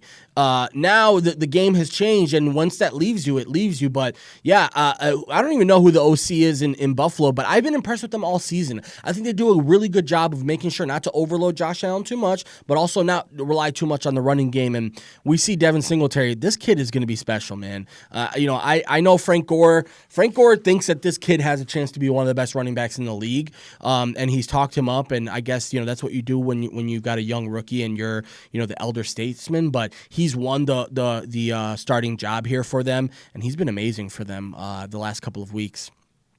As crunch time. Not to switch sports, or back to baseball real quick, but I didn't get a chance to read it. But I saw somebody put up there why it was smart why Manny Machado choosing San Diego actually was beneficial for the White Sox. And I'm just like, once again, dude, baseball is all about getting paid. Right. It's been that way for the longest time. Dude, if you remember going way back, when Tony Gwynn was a free agent, there was a lot of people saying that he was going to go to the Yankees. Yep. The Yankees had offered him so much money to go play in New York, and he decided to stay in San Diego, and for far less money than his market value. And the MLBPA was so pissed at Tony Gwynn for doing that because they were pissed at him for the rest of his life. For the rest of his life, because think about it, you got a guy that. If he struck out 15 times in a season, it was a bad season. Is only getting paid. What was that like $10 million? It was something ridiculous. Something he was like something in like he was basically not even in the top 10% when it came to the pay, and he was one of the best players in all of the world. Right. So then if you get like a Barry Bonds who becomes a free agent, it's like all right, I want $22 million. Yeah. Why would I pay you $20 million when Tony Gwynn, who's probably the greatest hitter next to like a Ted Williams or Joe DiMaggio, is only getting 10? Yeah. Piss off, you ain't getting that. You'll be lucky to get this 11. And it said baseball facts so long. They hated Tony Gwynn. So mad Remember, they hated Tony Gwynn even when he got into managing. They hated him. They still hated him. And by the way, everyone who thinks, I'm about to hit you with a history lesson. Everybody that thinks that players nowadays are so entitled. Back in the days, players used to play for pennies and they used to go to, they used to have full-time jobs on the side. By the way, watching this documentary, Baseball, it's a very lengthy documentary. I think something like 10 or 12 hours in total. I'm only 30% in. Joe DiMaggio sat out the first 3 weeks of one of the seasons in the 40s because the Yankees weren't paying him what he was deserving of. This is back in the 40s, guys. This isn't a new development of players are spoiled. No, what happens is, and the reason why I like this documentary is because it sheds light on some of the issues our country had at the time, which is obviously racially divided, but also what a lot of very similar parallels to what we see right now, where we see this very small amount of people with all of the money sort of looking down on the 90% of the people who are fighting over 10% of the money. And what ended up happening is, when baseball became America's pastime and America's game, they didn't want anybody to get paid for it. And the thought process was, if you get paid for it, it ruins the game. Then when professional baseball started, the economy of baseball was grown from a pebble to a mountain. Right. And what happened was, in a 20 or 30 year span, baseball exploded like we've never seen a sport, especially a sport, explode. And not everyone was getting the piece of the pie. And especially, obviously, black people think that there was no black people in professional baseball before the Negro Leagues. That's not true. There actually was black players for the first about 10 years of baseball, of professional baseball, until the owners got a chance to say, yeah, we don't want these guys in here anymore. Right. And what happened was, if you were Filipino, we could swing that. If you were Mexican, if you were ambiguously Mexican and just a little brown, we can swing that. If you're, Guatemalan, yeah, we could swing that. But if you're black, we can't have you on the team. And that's what happened with the formation of the Negro Leagues. And people forget that the Negro Leagues was one of the main sources of black economy back in the U.S., Yep. which is fucking crazy to think about. That another thing started from this small thing to one of the biggest parts of the black economy in America. So, a fascinating. When people talk to me about how money has ruined sports and that, oh my God, it's ridiculous, and back to the Manny Machado thing. Yeah, so. There's two sides of what you're talking about. Yes, Manny Machado not coming to the White Sox helped and aided a lot of what happened this year, right? We wouldn't be able to do everything that we did at the time we did it if we signed Manny Machado. Right. Now, at the same time, I don't want to hold water. I don't ever hold water for billionaires. I don't care who you are. I don't care if you're my owner or anybody's team's owner. I don't hold water for billionaires, and I'm not about to hold water for Jerry Reinsdorf. Could he have afforded to have Manny Machado in addition to everybody that we have right now? Yes. But the problem is, people don't understand what afforded means sometimes. What I try and check White Sox fans about, people complain about the low payroll over the last couple of years, not realizing that low payroll over the last couple of years is the only reason why we have a lot of money to play with right now. Right. If we didn't have all of that payroll that we didn't pay over the last 3 years, you don't have a chance at Grandal, you don't have a chance at even sniffing Manny Machado, and you certainly don't have a chance at extending Eloy or Robert, Abreu. You don't have a chance at that. So once you understand the role that money plays in sports, you start to understand why guys like that are getting paid like that. Because let me tell you something. If you think that Bryce Harper getting that massive deal that he got was unfair, you should see how much money he made the Phillies this year. A lot of money in merchandise, a lot of money in this, a lot of money in that, and all of a sudden the 300 whatever mil deal that he got or whatever it was doesn't seem too bad. As intentional grounding for Josh Allen, Bills fans got the struggle face right now, as they should. Yeah, that was a bad. I would just rather take the sack the middle. Yeah, I would just rather take the sack at that point too. Now you just got, Who's that's terrible. You got two guys basically looking at nobody. Missed that block, and then you got him to have to throw the ball out. Yeah, so now you. I don't know why you they went don't have from Frank going Gore. out of field goal range. Now you're fourth in whatever it is. Yeah, and now they're fourth in the whole year of freaking. That's terrible. That was a terrible play. Goes back to playing at home, dude. Like, we talked about it. This is why you want to play at home in the playoffs, man. Like, Houston right now has no business being in this game. Looks like another flag, probably 12 in the huddle. Let's see what it is. They probably picked it up, or what is it? Sorry, guys. We are about a minute. We're probably more than that behind because the stream is behind a little bit, and then obviously my stream of the stream is behind. But yeah, that's utterly ridiculous. But yeah, dude, I kind of saw that, and I was like, it just kind of lets me know that certain guys in baseball are really going out for money. First off, I've never been a fan of I'm a diehard sports fan. So when I hear people complain about, how someone gets paid millions of dollars to hit a baseball, because it's a business. Yeah.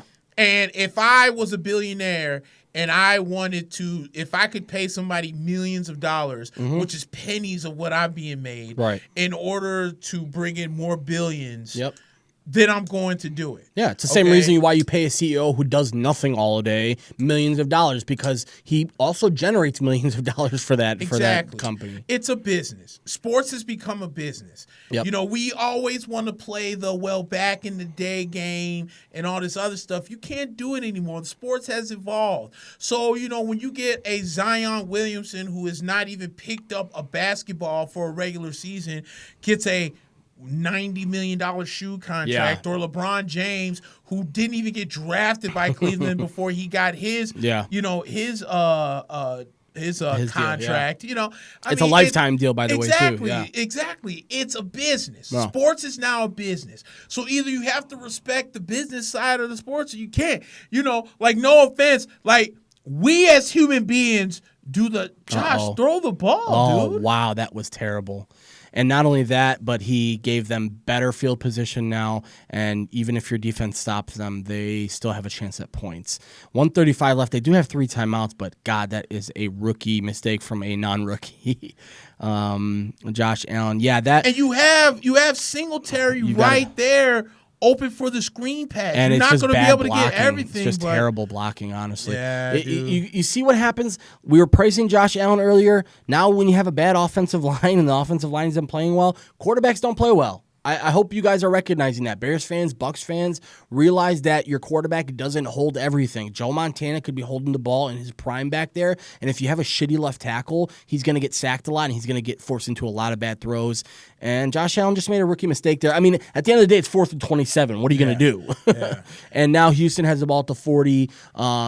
So, yeah, well, they Buffalo can close has all 3 timeouts. That's like the one thing they can hang their hat on. Deshaun is, I was going to say, I wouldn't be surprised if Deshaun tries a lot of QB option plays here just to get 1 first down for them and call it a dizzy, which, again, I don't want to say that I was right about this, but for some reason, I just say watch out for Houston, because to me, it's not about that they're the better team right now. It's about the fact that I think when Deshaun Watson has a chance to spread the ball out to Will Fuller, to Hopkins, and then he has Stills in there. When Hyde and Duke Johnson are involved, and the offensive line is at least playing cohesively, they can play on offense. We know that. The problem is the defense right now, and the defense, quite frankly, they stepped up in the second half. They haven't given up points.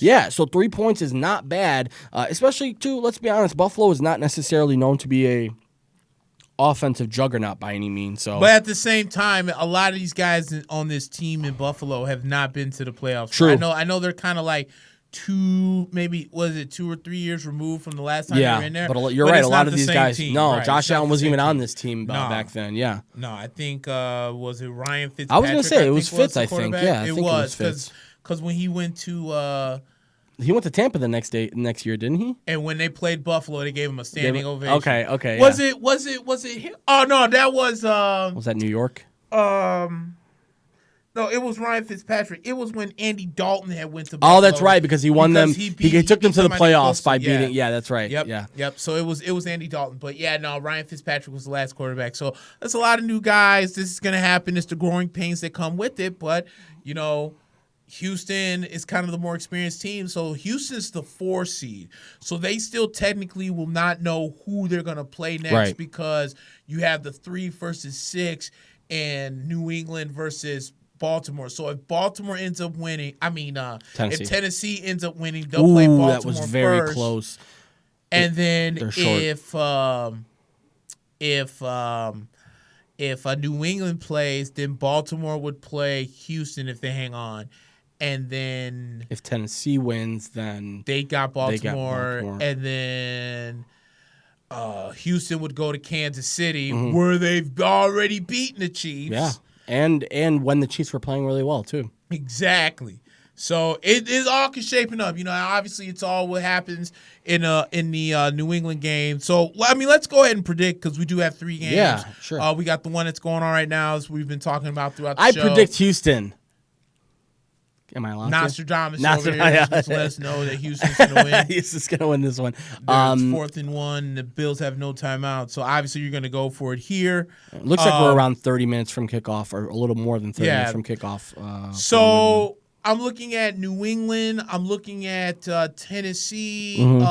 Tennessee, Ryan Tannehill's playing really well. What a boneheaded play call if they don't get this. They went where out, the referees they coming, went, it looks like it didn't look like he didn't get it. And please don't spoil it for us in the chat. But oh my God, what a boneheaded play call this would have been.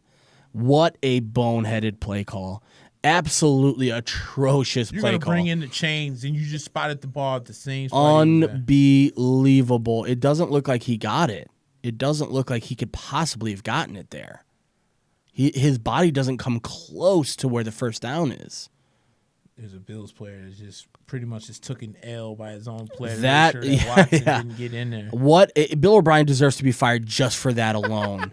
That was absolutely atrocious. Well, you're up by 3. Gonna go nuts. You're up by. Oh my God! He's a whole yard short. Oh my God! And I mean, you can review it, but what can you do? You can't overturn that. They're not gonna. Yeah, there's not indisputable evidence. Yeah, it'll have to be from up top, and that is and just. They're not arguing, saying like that could go down as one of the worst play calls of the year. You're up by 3 at home, and they have no timeouts left. You could easily pin them back. Instead, you give them basically now they're only 30 yards from field goal range.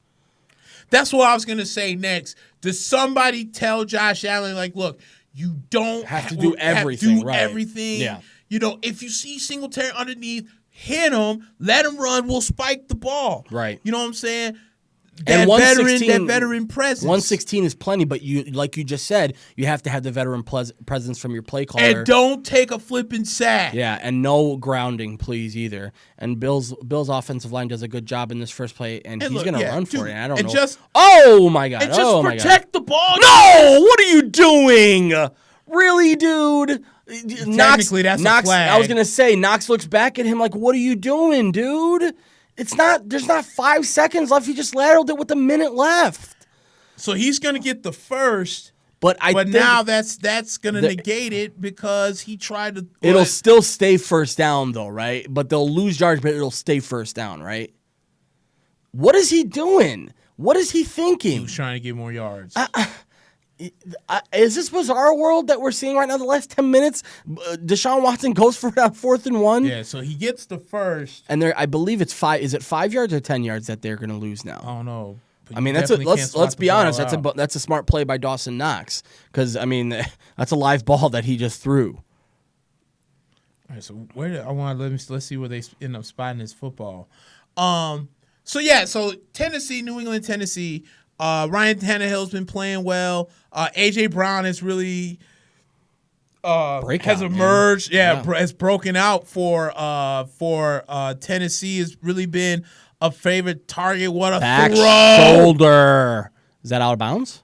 Did he get out of bounds? Yeah, it looks like he got out of bounds. 58 seconds. No, they say it's incomplete. Oh, did he miss it? Here, let's take a look. 2 hands. Oh, he didn't even catch the ball. We missed it. We missed it. Sorry, guys. Okay, small screen here. We got a smaller screen. So, Tennessee, obviously, as you mentioned earlier, how much dosage do we get for Derrick Henry, who, oh, by the way, led the league in rushing this year? Amazing. What a fantasy pickup, by the way, if you pick up Derrick Henry exactly. this year. And then if you're the New England Patriots, I think the biggest concern is what can they do offensively? I think on the defensive side of the ball is can you hold down flags. Just throw the ball away, dude. Okay. Did he go out of bounds? Yeah, he went out of bounds. Sorry, guys. It's live football that we're watching here. So it's 3rd and 10. I think we're a little behind if you're watching it live. But it's 3rd and 10 right now. It looks like, that wasn't even close. I don't know what John Brown's thinking. It's a veteran receiver running out of bounds. 3rd and 10 here. They're not even really close to field goal range quite yet. They still need another 20-something yards right now, I think. And it's 3rd and 10 with 50 seconds left. They have no timeouts. You can really tell that this is Josh Allen's first year in the playoffs. Oh, for sure. And Oh, what a throw. I mean, that's not going to look pretty on film, but what a fucking throw that was to John Brown to get the first down. And what a pickup by Buffalo of John Brown this year. I thought they were crazy. I thought they were crazy for their pickups in the offseason because I like John Brown, but you got John Brown and Cole Beasley, and I feel like they're too similar of a receiver. That worked out perfectly for them. It really did because John Brown, if you think about it, was kind of like the only receiver. Let me take that back. There was Larry Fitzgerald, but Larry Fitz is kind of towards the back end of his career. Yeah. And then when he went to Baltimore, he was their best receiver for a couple of years in Baltimore, which people didn't recognize because Baltimore was working with Joe Flacco, basically. Right. So then you bring in John Brown to be that veteran guy to a young kid that's coming up, and he's really been – I had John Brown on my fantasy team, and I'm still kicking myself in my ass that I didn't play him. But at the same time, dude, Anthony Miller, sorry. R.I.P. Anthony Miller. Yeah, seriously. Oh, speaking of RIPs, man, and I'm sad I didn't bring this up earlier, but rest in peace to David Stern, who died from complications of that brain hemorrhage. He was 76, I think. Yeah. And man, dude, the thing is with David Stern is David Stern kind of revolutionized to where basketball is now. Yeah. And a lot of people, I think the people that may have the biggest thank you to David Stern is any women that's playing in the WNBA. Yeah, because absolutely. think about it. For us as people that hate on the WNBA for whatever reason, I think it's more because women can't dunk. I was literally about to say that. It's literally only not because we know that they're bad basketball players. They are good. But because you can't dunk, it's not legitimate. Exactly. Right. Yeah. Because no offense. Okay. I've said this, and Which I will is stupid, say by this. the way. Yeah, it's really dumb. And I will say this until the day I die. The two worst players in basketball that are playing right now is Matthew Dellavedova and Marquise Chris. Marquise Chris. Apparently, they want to pay him, too. I wish I was 6'3". And I had some basketball skills. Yeah. Because I would, on my lap, be like, all right, Marquise, I'll play you a game of 10. If I beat your ass I get in this game, your yearly salary. I get your salary. And I would whoop his sorry, no playing basketball ass. Dude, I don't understand the fascination in Marquise Chris. Yeah. He was a bully in Phoenix. He wasn't Jack in Cleveland. Yeah. And the Golden State Warriors were so desperate they gave him a contract. And apparently want to extend him too, by the way. Oh yeah. What about how great is that organization? Shows how easy it is to get extended. Yeah, it shows you how easy it is to win championships when you have literally three of the best shooters in the game in Steph, Clay, and KD for a little bit. And while we're on this, I don't know if you saw this week, but apparently Karl Anthony Towns is on the trading block now. Minnesota has officially said. I heard about that. Has officially said they're non-committal. They're as non-committal as Bruce Arians is on Jameis Winston. As Buffalo, they need to rush up to the line and they can't spike it. They're not counting this. They are counting as the first. Oh, and they're gonna call the field goal unit out and they're just gonna try and get it. Let's see if the Texans call a timeout. I think the Texans. I think they're going to figure out if that's a first down. Oh yeah, they have to measure. That's right. They can, but the problem is, what happens is if you measure, you're stopping the clock now, so you're almost helping Buffalo. As Beasley, his knee, you can't see, but it doesn't look like his knee touches. But the problem is with that angle, is it indisputable? I mean, you have to have a better camera angle. He's telling right now, if that's short. If it's short, get the field goal ready. On, yeah. If it's a first down, we got to go out there and spike. And quick. So let's see where this one is. This is a better angle. So he died. Yeah, you know what? Know what? Where is he touched, though? He's at around the 30. Even though his knee is down, that doesn't mean – look at that. His knee's down. He's not touched yet. No, and but his knee, wait. Now look at that. Look at that one more time. Yeah, but didn't they change the rule that if you're diving forward, you're giving yourself up? Let's see. Maybe we should get the audio in on this. Let me double check. Because he dove forward, his knees down, but he's not touched. He's not touched. I think that's what McDermott's saying, too. Until his body came up and his knee is off the ground. Let's be honest, that's a smart play. It's my first day here, guys. Hey, it happens. It happens to the best of us. I'll be on that too.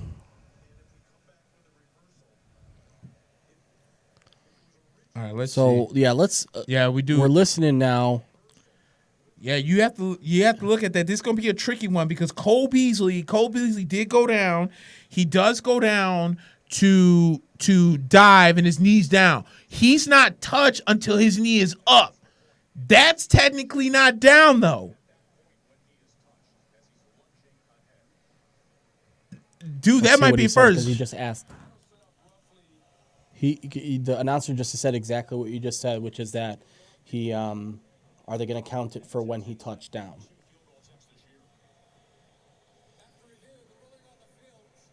Oh, they gave him the first. They did say it was a first, so. Oh, so he said it stands and it's a first down. So they did say it was a first down. Yeah, so that means technically means it was a first down on the field, which means they should have been up to spike it, which is good that they didn't. They are going to go for the field goal right away. Oh no, what are they doing? They're lining up the puncher. Oh, they're gonna.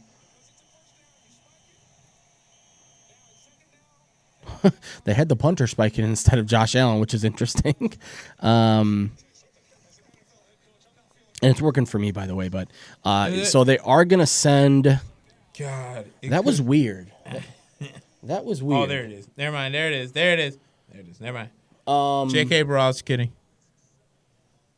That was weird. So they send the puncher out to spike it on first down. Then on second down, they send Josh Allen in the offense back. Bro, out. This whole drive is this whole last 10 minutes, the whole Deshaun Watson thing. Like, what's going on in the air right now? There must be a helium leakage or something like that. Yeah, this so far has been a good game. It has been, yeah, and usually that's why I hate Wild Card Weekend. For some reason, it always feels like Wild Card Weekend is like 3 blowouts and 1 good game. That's usually what it turns out to be. So. I know, and we're good to go here. By the way, guys, while we have a little bit of time to talk to you about it, we have to slip in our sponsor here, Intrinsic Marketing. Guys, if you have an idea that you want to grow, Intrinsic Marketing is the right stop for you guys. Anything from website design and hosting, brand development, and everything that you need to build your business and get it off the ground. Contact Intrinsic Marketing today to get started. The website is intrinsic.chicago.com, INTRINSIC Chicago.com. And then again, guys, check out PodRiver Media for us. Check out the other podcasts on PodRiver Media, including Boss to Boss with Mira Wieslow. We also have Local Level with Steve Wiley, our producer, as we are watching, the Bills try it on second down, dude, third down. Josh Allen just damn near got his head taken off. He's up right away with no issue. That play. Holy crap. I don't know who that was that came off the angle right there. Merciless? But he came in there untouched, and this man just damn near saw his life. Let's see if McDermott goes for it right now. No, he's not. So they're basically he's taking 3 shots to the end zone. He's like, F this. Just don't turn the ball over, dude. Yeah. I mean, my problem with that is, wouldn't you want to get at least a little yardage right now? I mean, it's 46 as it stands right now. Well, Hauschka is risky. Hauschka has not missed a field goal under 50 yards. Oh wow. Okay. Well, knowing after we said that he's going to miss this one, but no. Well, the way I've been going in this show, you might be right. So Houston's Buffalo's going to go for the tie right here, guys. So, but back to New England and Tennessee. Mm-hmm. I think the biggest question for me is what offense is going to come out. I think if New England can score offensively, I think defensively it gives them a little momentum to win. I think that if they struggle offensively, I think it's going to be hard for New England to try and stay afloat. But I as much as people are like, the Titans, the Titans, because you just hate New England. I was gonna say it's more so we hate New England. I'm going with the Patriots. I just don't see Tom Brady losing at home to Tennessee in a playoff game.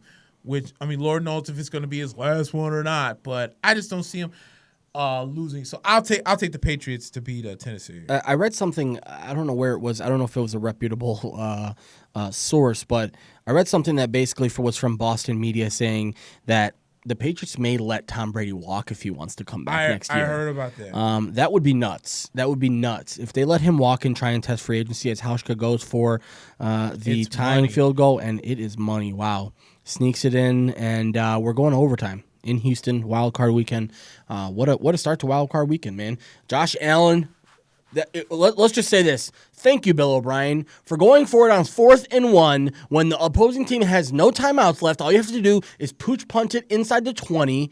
It'll knock off some time off the clock. It'll be even harder. Instead, all they had to do was basically go 25 yards, and now they got themselves a tie game and back in it. And Houston fans, if they're not enraged right now at that, I can't imagine what would happen if the Bears did something like that. I would be yelling at my TV. That was crazy. But I'm going to let you know this. If Houston finds a way to lose this football game, it's over for Bill O'Brien. Bill O'Brien right? is probably not going to have no job. Those naked pictures can leak to TMZ all they want. It won't matter. And by the way, your boy, I wouldn't say your boy, probably my boy more, Urban Meyer, apparently sneaking his name into the Dallas conversation, maybe thinking about Dallas. We talked about him visiting Washington, visiting Haskins, and Terry McLaurin, his former guys at Ohio State, but he apparently wants to think about the Dallas job. Apparently, Carolina right now is not a lucrative or not something that many coaches are looking for, so they're thinking about the offensive coordinator for Kansas City. It seems like that's what everyone does nowadays, right? Just go after Kansas City. Either go after Kansas City, and Greg Roman's another big one for Baltimore. He has had a good season with Baltimore. Granted, when you have Deshaun Watson, when you have Lamar Jackson, it's probably not hard to play call because you're like, all right, we'll just run the ball a lot and we'll see what you can do. But I wouldn't be shocked if Greg Roman's like, look, man, I'm cool where I'm at. I was going to say, dude, like, this is what I say about Adam Gase. Adam Gase was an amazing offensive coordinator for the Bears. Facts. What happened was he got greedy. Yep. And he wanted to do something better. And he obviously I get it, dude. The next step trajectory-wise in your career from being a coordinator is to be a head coach. Mm-hmm. But you only do it. Take my boy Vic Fangio, for example. Vic Fangio has gotten job offers for the last 20 years to be a head coach somewhere. Yep. He decided he didn't want to do it. He was okay with being a very good coordinator in San Francisco and then coming over to the Bears. And now he finally found himself a head coaching gig. Probably one that obviously the first season didn't go too well, but they finished the season pretty strong. I'll give Broncos that much, and it's not like the Broncos are the worst team in the world next year. They just need a quarterback, dude. Really is what it comes down to sometimes. Either they need a quarterback or they need a better quarterback play. Okay, here's what I'm going to say. I think with Denver, yeah. I think Von Miller's getting old. Yeah, that too. And that's a nasty contract. And I feel with Bradley Chubb coming off the ACL injury. I forgot about that, yeah. So you kind of have that you have to worry about. I think the biggest Achilles heel with Denver is the wide receivers. You traded Emmanuel Sanders who was basically your best guy to San Francisco. So you've been working with Cortland Sutherland. I like him, but he's not a number one. No. Yeah, he's not a number you one. got a trio of wide receivers coming out of Alabama. I think Denver, what did we say Denver was? Like they were, I can tell you right now, my man. I believe it was something, it was in the top 10, I believe. Denver is in, oh no, I'm sorry. Denver is at 15. They finished 7-9. That's crazy to think about. They finished 7-9. They did. And they were so bad under Flacco, but Drew Lock did get better the season went on. I think there's going to be a couple of wide receivers. We'll see who comes out, especially after the national championship game. We'll see who comes out and who stays. But I think Denver is in line. I think their biggest need, in my opinion, could be offensive line. It could be wide receiver. I think they're going to, like you said, they can't move Von Miller because of the contract. Yeah. But, I mean, is that even true? Like, for example, if a team like Tampa Bay, I know Tampa Bay, well, let's just say they don't, this is a hypothetical. This is a good question because I thought I'd tease my sister about this. But this is a hypothetical, right? Mm-hmm. Tampa Bay has a lot of money to play with. Right. And if Tampa Bay says, you know what, Denver, if the cap hit isn't too bad for you and you don't ask for too much back, let's say, for example, they say, give us 2 second-rounders and a 5th-rounder. To me, and to me, you're not giving up any first-rounders, but 2 high-value picks. Let's just say in a hypothetical scenario, Denver could move on from him if they wanted to. That's true. The problem is the cap hit, and the problem is how to make the cap hit worth it. So, we'll see. It's the same thing that I say about Khalil Mack. people automatically assume that Khalil Mack is coming back. I get it. I want him to come back. Is it a guarantee? No. And everybody that's saying it's impossible to get rid of his contract, trust me, the Bears can call a couple of teams right now, and a couple of teams would listen, and including what we're talking about, the Buccaneers. This is what I'll say, because I feel real strong about this. Mm-hmm. I am not going to give you this thought based on what my feelings are. Okay. I'm giving you this thought based on what I feel I'm feeling for Bruce Arians, the way he was talking in those press conferences. Mm-hmm. I personally believe that the Buccaneers are maybe one or two players away from being not only playoff contenders but winning the South. And let me tell you why. And this could be foolish in a way, but I feel this way because my thing with Tampa is if I look at the South, Carolina has no head coach, and I thought you brought up the greatest point about Carolina. That job's not sexy. No. Okay?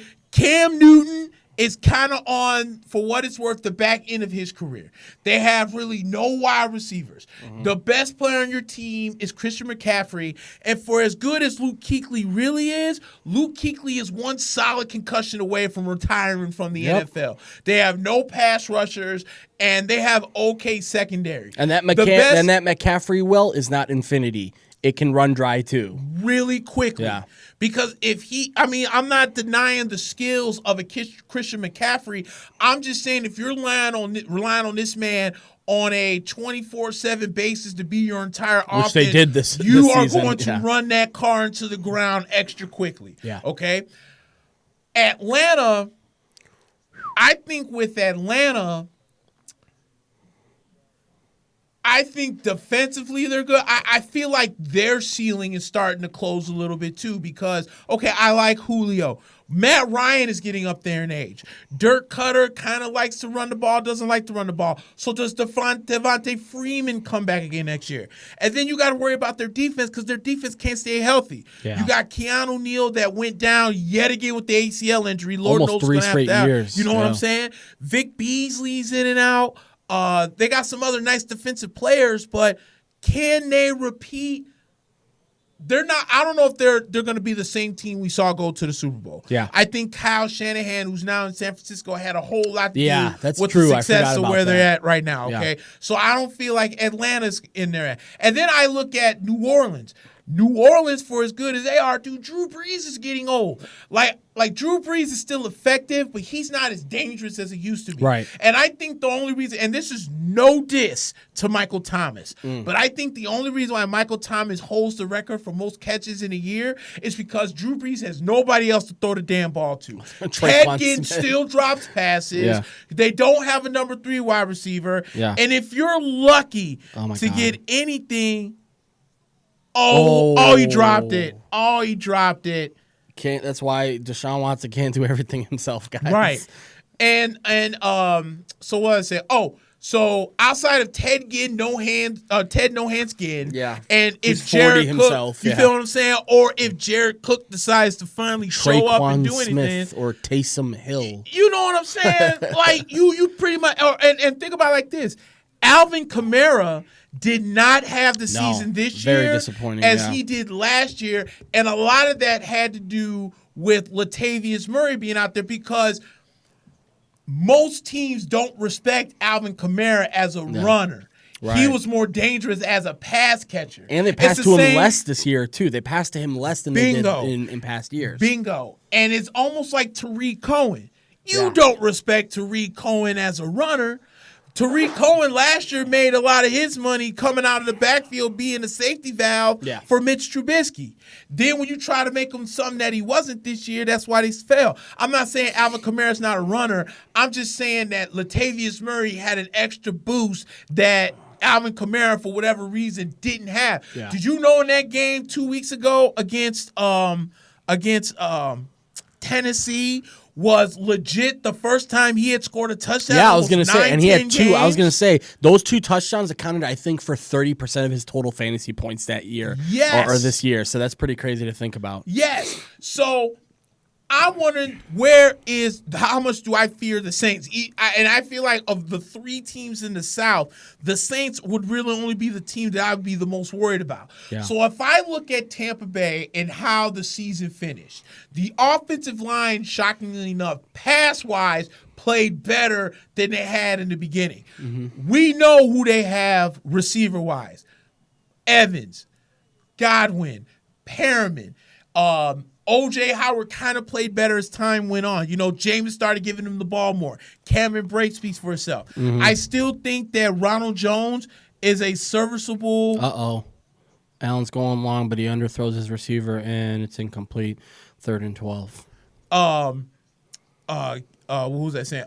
I still think that Ronald Jones is going to be a really good running back. What do you think about running back next year? Do you go after a big guy next year? I'm thinking that David Johnson is somewhere on the phone because I do believe Kenyon Drake took his job this year. Yeah, I think so. And too. I think Kenyon Drake is going to continue to take his job because when they re-signed David Johnson, that was still under Steve Wilkes and Byron Leftwich. Mm-hmm. Their type of offense. But then he got hurt. Under this Cliff Kingsbury offense, he's not an air raid. He's not a running back. Oh, what a play! Dawson Knox, what a huge play by Dawson Knox to get a first down there. Josh Allen, he's not sexy, but what he just did right there was exactly what you want your quarterback to do.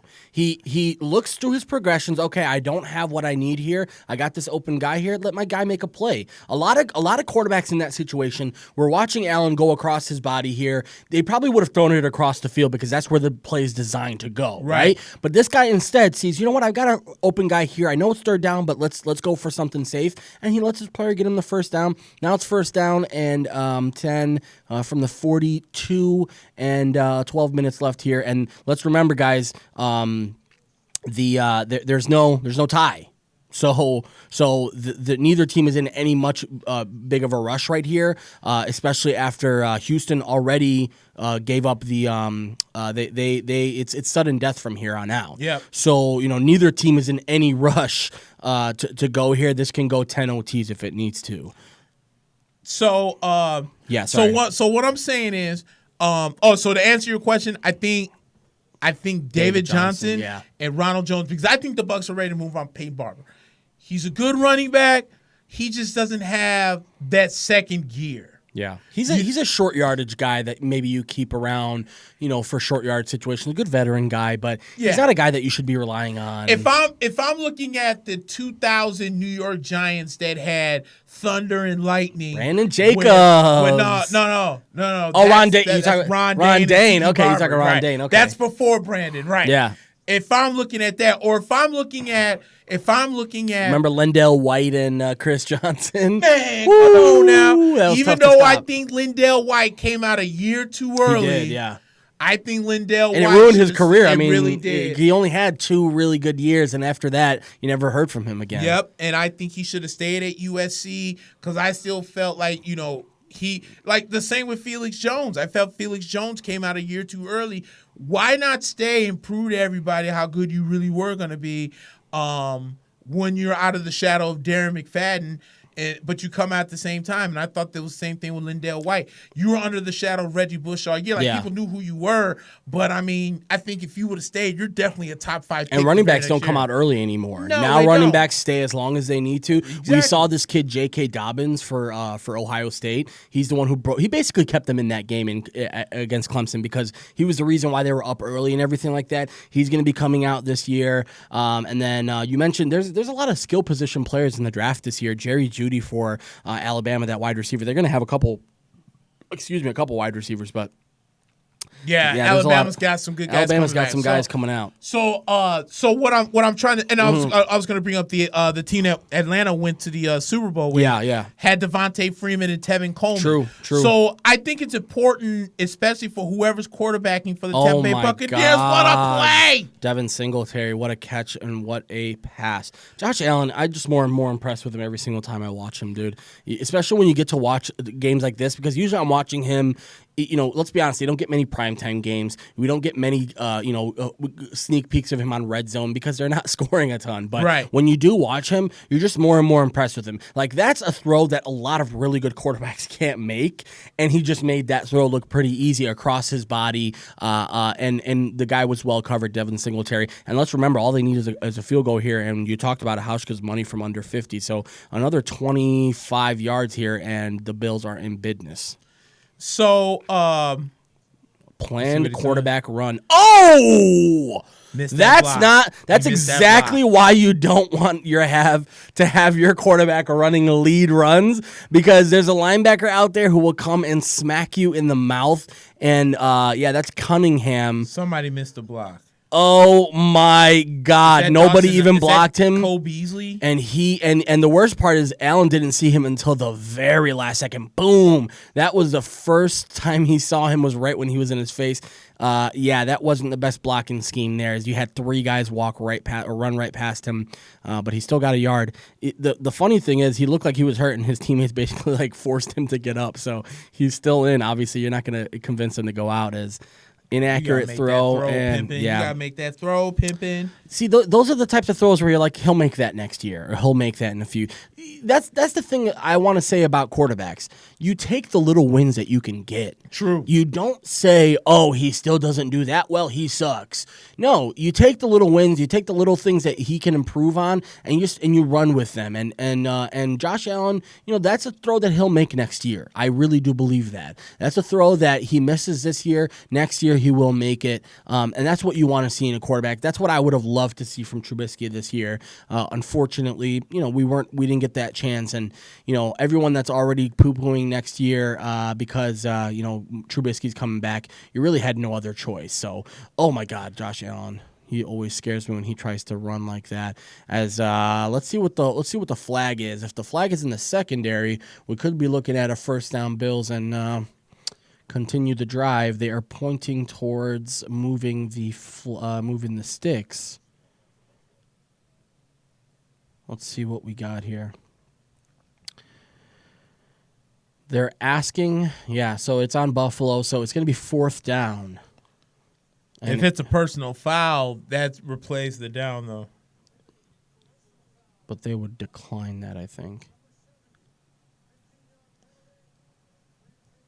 Oh, wow. So they're going to have them play it. That's kind of weird. They're out of field goal range, and it's fourth down.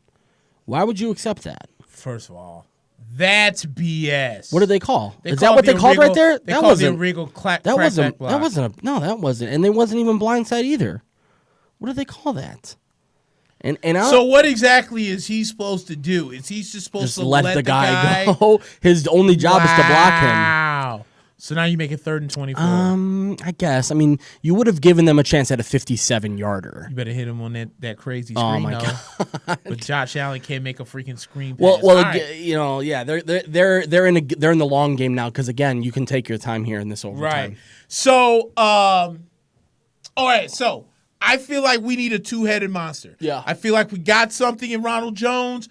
Why not bring in a dual threat in David Johnson that flourished under your offense earlier? Mm-hmm. So when I look at all the pieces, then let's look at things defensively.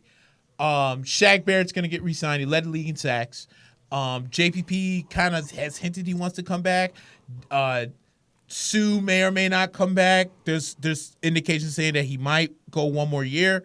Vita Vea. Are they talking about either retirement or he comes back, or what is it? It seems like it's either retirement or he's coming back. He's getting up there. He's getting up there. So, and then our secondary, even though it was young, it really improved as the season went on. So the biggest question mark in Tampa Bay is the quarterback position. Yeah. Because the reason why Bruce came to Tampa Bay was because of Jameis. Right. But I got a feeling that a lot of people are thinking the reason why they're 7-9 is because of Jameis. Let me tell you this. I was tagged in this thing where Jameis Winston, they try to blame a lot of the losses on him because they said that the Buccaneers defensively, as a team, the team started at least 33 drives were in their own territory because of turnovers, of interceptions, or whatever. Oh, wow. Okay. As much as I read this article and I agree with most of it, there's holes in this argument. If I was to break things down game by game, I'm trying to remember a lot of this stuff. So in the second game against Carolina, we beat them. Yep. In the third game against the New York Giants, it was not Winston's fault we lost that game. Now, he threw an interception in that game. The Giants did not score on that interception in that game. But I cannot blame Jameis Winston for the fact that you let Danny Dimes come in and score 4 touchdowns in the air and 1 on the ground. This man threw 5 total TDs with no Saquon Barkley. And let's be honest, he didn't have a much better game after that, in the season. No. Yeah, so that wasn't Jameis' fault. Yeah. The game after that, we beat L.A. The game after that, we lost to New Orleans. Jameis never turned the ball in that game against New Orleans. Right. And then, I can't think. Then there was the Tennessee game where he threw 3 interceptions.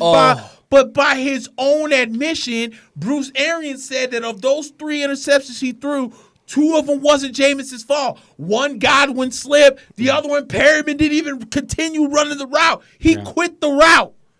So I can't put that one. And the referees missed a blatant fumble on that fake punt when they called that play dead, when that ball wasn't even close to being in his hands, when his ass didn't hit the ground. Yeah. That was BS, and the Bucs got screwed. That was already after that Saints-Rams game where they missed the call on the field. They should have let it go, and they were telling refs, let the play go, and then have them review it later, and then they didn't do that, and it costs. They did it a couple of times during the season as Houston, oh my God, Buffalo, playing a soft defense 3rd and 18, and they give up the first down.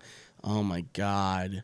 That's not going to look good on film. It's a definite first. Yeah, I was going to say that the placement on that was actually pretty generous. It looked like an obvious first, but I think it's pretty obvious, dude. Anybody who watches football knows that not every interception, not every turnover is on the person that did it, right? Not on the quarterback either. Not the way you talk to these Bucs fans. Yeah, well, I mean, that's the thing, man. Emotion comes into this a lot, right? It's true. Emotion comes into fandom a lot, and if you can't control your emotions, you're not good at being a fan. I talked about it with White Sox fans who keep bitching about Jerry Reinsdorf and bitching about Kenny Williams and bitching about Rick Hahn and bitching about Rick Renteria. There was 5 or 6 threads on Reddit talking about Rick Renteria. Why is he still the manager, and he's going to be the only thing that holds this team back. This is just negativity that you don't need. It's simply because you guys are emotional about this team being bad the last couple of years that you're not realizing that this guy just took us to a 10-year improvement with a shit team last year. So, sometimes common sense is not so common when your fandom is in the picture there. Yeah, so this is where again, my thought here is based on what I feel Bruce Arians is feeling. Yep. I personally think that the Buccaneers trade up for Justin Herbert. There has been rumors that Jason Light has been exploring how they can trade up from that 14 pick. Okay. I think they trade up. I think if Justin Herbert pull up that yes sir that list for me I got one it for time. you right here. All right, so I think if I'm looking at this, okay, so I'm thinking Burrows 1, off either Chase Young or the offensive tackle at 2. Probably Young. I think maybe Detroit needs offensive line 2 for sure. 3, 4 Giants. I say Giants do whatever. What's his name? Don't do. Probably best player available for Giants. It could be one of the receivers. One of the receivers like Judy if he comes out. Same for Miami. I think it's best player available for Miami at 5 because they've got another one at 18. Yep. So then this is where it gets tricky because the Chargers. Do they move on from Phillip Rivers? Could they go quarterback? I think maybe there. Could you convince the Miami Dolphins to move from 5 to 14 if you sweeten it with other picks? If Justin Herbert's really your guy. If you feel that Justin Herbert is the second best quarterback in this class, is that your guy? You're probably better off at 4, though, right? Because Miami already has a pick at 14 or 18, I'm sorry, and then they're already going to have the Houston pick that's going to be in the 20s. So you're better off with like a team like the Giants, who has a lot more holes that they can fill. I agree with you, though. If the Giants or the Chargers too, the Chargers will be willing to play ball because they're probably not going to get the quarterback they want at that point. You could be right about So they might be willing to play ball with you about a trade. But yeah, I like where you're headed with this, because at the end of the day, it's not like Tampa Bay is 5 or 10 pieces away. Like you're saying, they are 1 or 2 very well-placed pieces away from being back into a contending spot, and then everything else after that is just frosting. And that's why I said earlier, that's why I had hinted earlier, is if I feel the Bucs could go away from Jameis, especially if his tag is, the franchise tag is 23. Mm-hmm. The rumors are he's asking for 30. So you save that $30 million, you risk a little bit of your future to go up and get the quarterback that you want, because the Redskins kind of did it with RG3. Mm-hmm. The Philadelphia Eagles did it with Carson Wentz. Yep. Because the Eagles were what? The Eagles were, my fault, the Eagles were, was it 13? Or they were in the between 10 and 15 when they market their future for that number 2 pick to get Carson Wentz. So I feel Tampa Bay is in that same boat where they're going to say, okay, if I can bring back Shaq Barrett and if I could bring back these defensive pieces and JPP and Sue, and if I could get Chris Godwin under contract, and Brashard Perriman said he wants to come back. Did they already extend Evans? Did they already extend? They already extended, so and he's done fixed up his contract at least 2 or 3 times to bring in other pieces. Good. The great thing about what Bruce Arians and the Buccaneers have had are guys want to come back. Yeah. There's at least 5 or 6 guys that said, I want to come back in Tampa. That's tough to have, too. It really is. Yeah. So that means that between Bruce, BL, and between BL, and oh my God, Todd Bowles, they're all doing something that these guys want to come back. Yeah. But if you don't think Jameis is the guy, or you don't feel like paying him $30 million to figure out if he wants to be the guy, I am not against the Bucs mortgaging their future to pull up and bring in Justin Herbert. And I honestly think that's what they're going to do. And I think... Deshaun Watson just escapes from a sack, and he's going to get him the first down and more, and possible touchdown. And, oh, my God, dude, you got to watch this. Deshaun Watson just shook off 3 defenders almost. No flags on the play, and they're inside the 10, and that's basically a win for Houston, as Buffalo's already devastated. Deshaun Watson, as I'm sorry to cut off your train of thought there, Nick, but what a – look at this. Look at this. Oh, my God. What a beast. And that's just, honestly, I'm not even going to say what a beast, because that's just terrible defense by Buffalo. Absolutely atrocious defense. 2 guys on the sack, and they can't get it. Oops. Sorry, so that's what I'm thinking. And I think the Bucs bring in a veteran to kind of lead Herbert the way, because all you got is Ryan Griffin, and all you got is Jameis. That's really the only 2 quarterbacks. Jameis can be considered your veteran now, but that's only if you bring him back. Right. You see what I'm saying? And that's if he wants to come back. Let's be honest. Does he? If you're given the choice of, let's say, for example, Jameis, a team like Carolina, a team like, let's say the Chargers, a team like the Chargers, comes in and says, hey, Jameis, don't even worry about Tampa Bay. A team like Denver. Yeah, don't even worry about Tampa Bay. Come over here. You're going to start. You don't even have to worry about being a backup or somebody getting drafted. You'll be a starter from day 1, and we'll give you 4 years. Fuck the 1-year bridge deal. Yeah. I mean, with the state that Matthew Stafford is in, Detroit could be in play. True. So I feel as if, like, because think about the Jacksonville Jaguars are another team. Why not?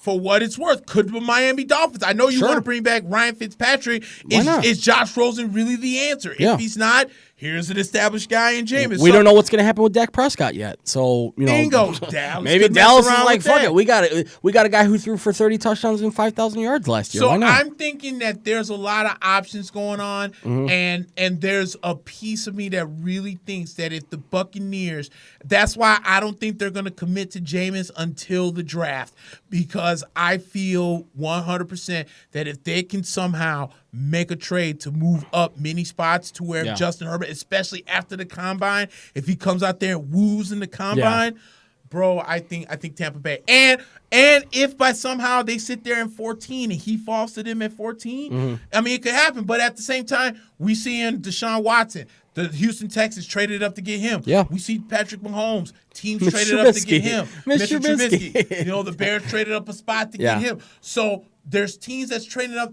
As I mentioned, the Philadelphia Eagles traded up to get Wentz. Yeah. The Washington Redskins traded up to get RG3. There's some other. You have to go get your guy. That's what it's about. You have to go get your guy. Even as much shit as you want to talk about Daniel Jones, the Giants, they may have overdrafted him.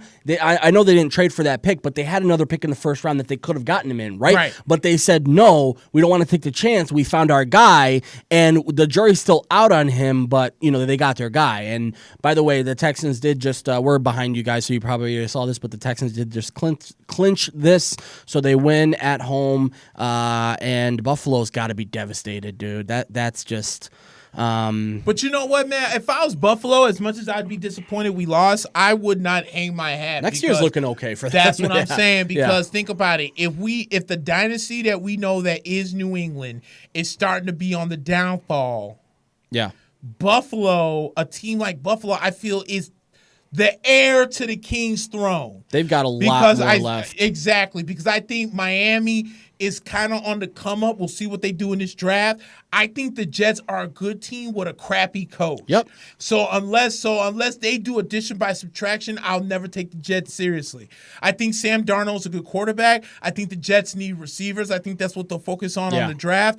But Adam Gase is still on the fence on this Le'Veon Bell nonsense, and I don't get it. Yeah. You don't have a running back that's better than Le'Veon Bell. No, not right now. You don't. No. You know what I'm saying? And they're talking about shopping him for what are you going to get for him that's going to make it worth it? Exactly. And think about it like this. Look how good Kenyon Drake was. Who do you think was in the doghouse in Adam Gase's when he was down in Miami? It was Kenyon Drake. Yeah. You get this man out in an air raid offense that fits him better in Arizona, and the man tore it off and was one of the best late free agent fantasy pickups. And look how good he was down the way. He won a lot of leagues this year. He did, you know, and I mean, kind of similar to what David Johnson did 2 years ago. True. Here's a guy that was a late first round, second round pick. It wasn't a sexy pick. It was like Northern Iowa. No one really know who he was. Plain name David Johnson, and then next thing you know, he's one of the best running backs in the league. Under Arians and Byron Leftwich. That's why I'm saying that I really like. Everyone's like every time I talk running back, people are like, "Oh, Nick, what about Ronald Jones?" I'm not dissing Ronald Jones. He can come back. You can have more than one. It's really good to have that balanced offense. Like, all right, look at the New Orleans Saints. Latavius Murray is a really good runner, but Alvin Kamara can do both. Yeah. And I'll tell you, you need two. You need two in this league. Right. So you got Ronald Jones that can break one off. Yeah. But David Johnson can do both. True. And I want that. Yeah. You know what I'm saying? And like you mentioned, this man's 6'1", 220-something coming out of, and 2 years ago had one of the best seasons. Man had 10 rushing touchdowns. If I'm not mistaken, he had them there 8 to 10 receiving touchdowns. Right. And he still can do that. The problem was he just didn't fit this offense this year. Did not. He never his most success in this year that he had with Arizona was doing stuff that he doesn't usually do. Right. And that just goes to show that the guy is a really good football player. He just didn't really fit into what they wanted to do. So I agree that there's a lot of moves that the Bucs can make, and let's be honest, man. Football is one of those things that can change real quick. We know this. The Bears were shit 3 years ago.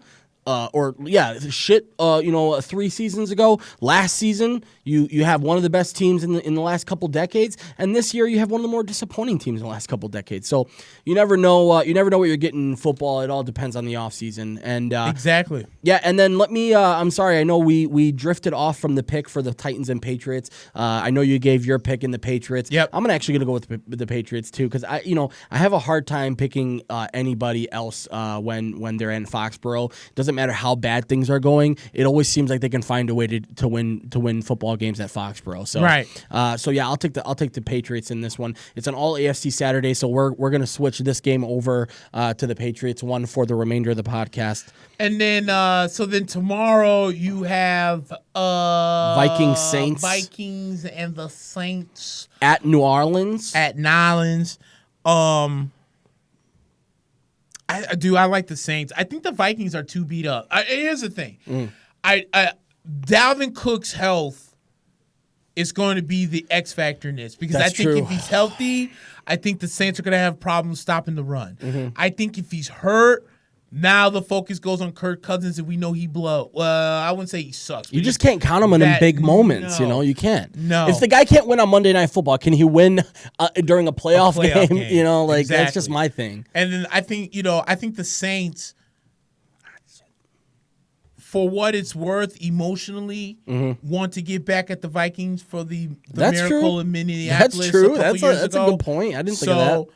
I like the Saints in this game. I like the veteran leadership with Drew Brees, and I think that offense is going to have a field day, especially with it being in New Orleans. It's going to be loud, and I don't think Kirk Cousins, as you mentioned, is capable of hanging in there. So I'll go with New Orleans on that one. I've never been too crazy about the Vikings. I mean, even before the season, Nick, I was sort of underrating them a bit. I'll admit now. I wasn't giving them the type of credit that I guess they deserved. Right. But at the end of the day, I thought my suspicions were well founded, because what did I talk about when we did our preview? Well, we don't know what we have behind Dalvin Cook quite yet. And we don't know what we have behind Adam Thielen and Stephon Diggs quite yet. Right. And what has been one of the big factors is obviously the last couple of weeks missing Dalvin Cook, but clearly they felt really good about letting him sit and obviously getting as much time to heal up as possible. But when I look at a team like that,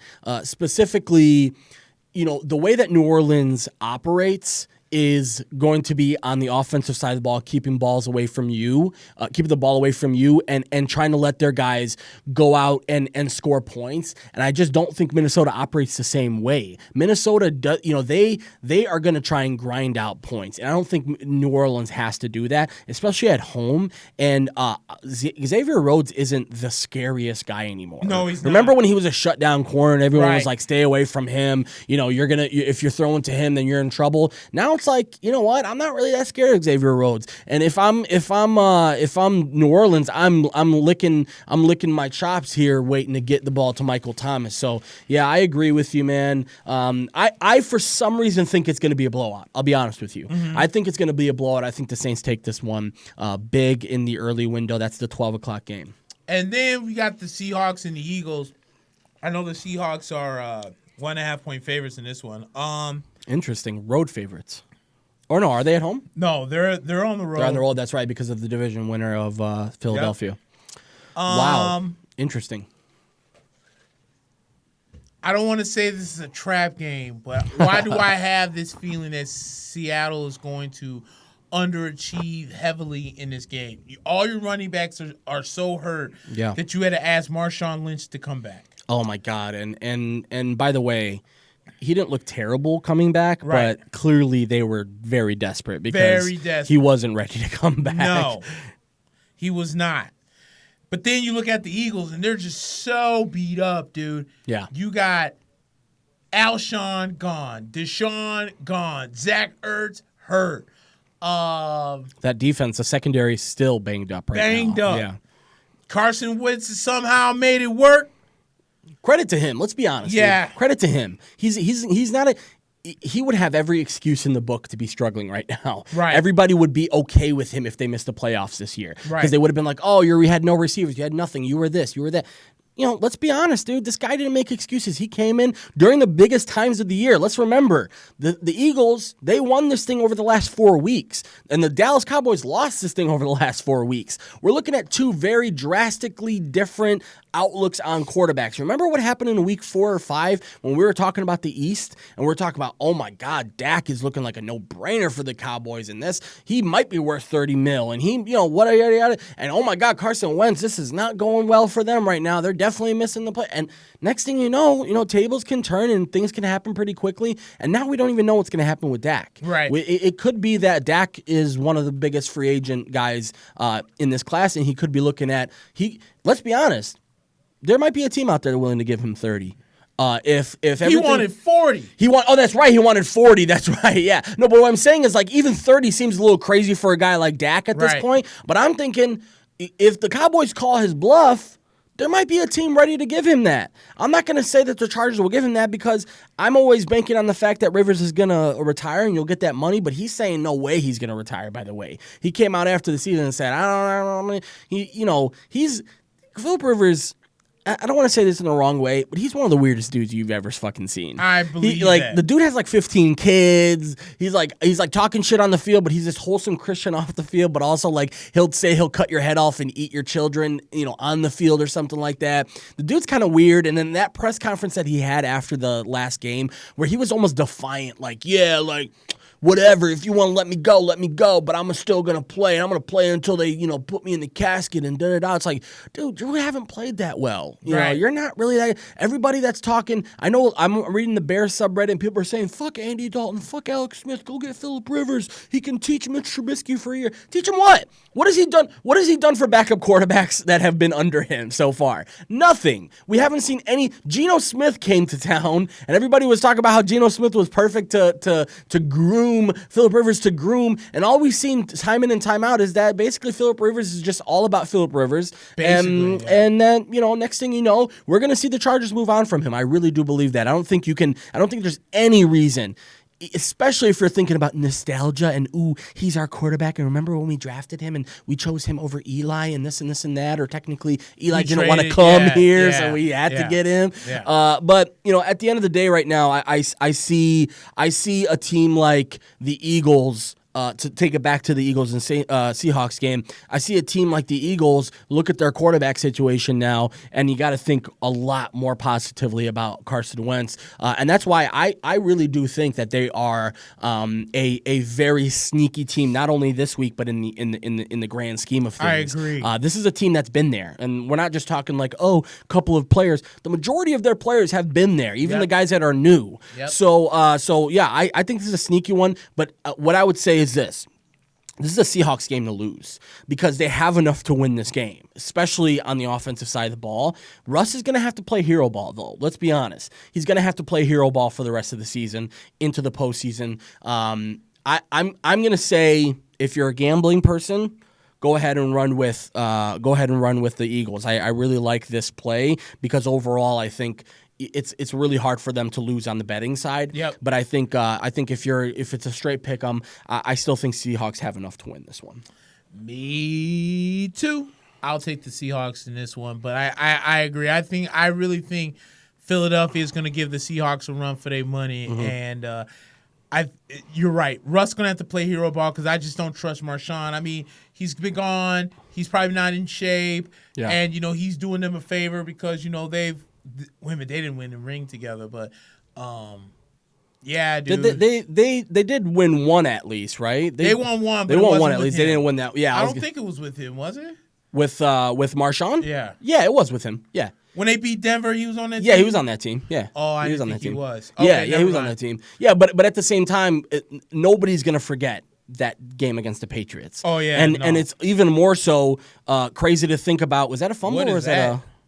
They'll call it incomplete. Nobody really wants to mention this, but when it comes down to it, the Seattle Seahawks fucked up the last 2 or 3 weeks of the season. Let's not forget that they lost very winnable games and put themselves in this position to be playing on wild card weekend. That's a fumble. And it's even worse because now I don't think you can review it because they called it called it incomplete on the field.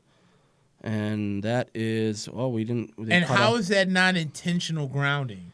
Yeah, that's where the intentional grounding gets hazy, because usually when somebody's on top of you, they will give you the fact that if somebody's actively trying to sack you, they'll give it. Oh, was that a catch? Benjamin Watson. Was.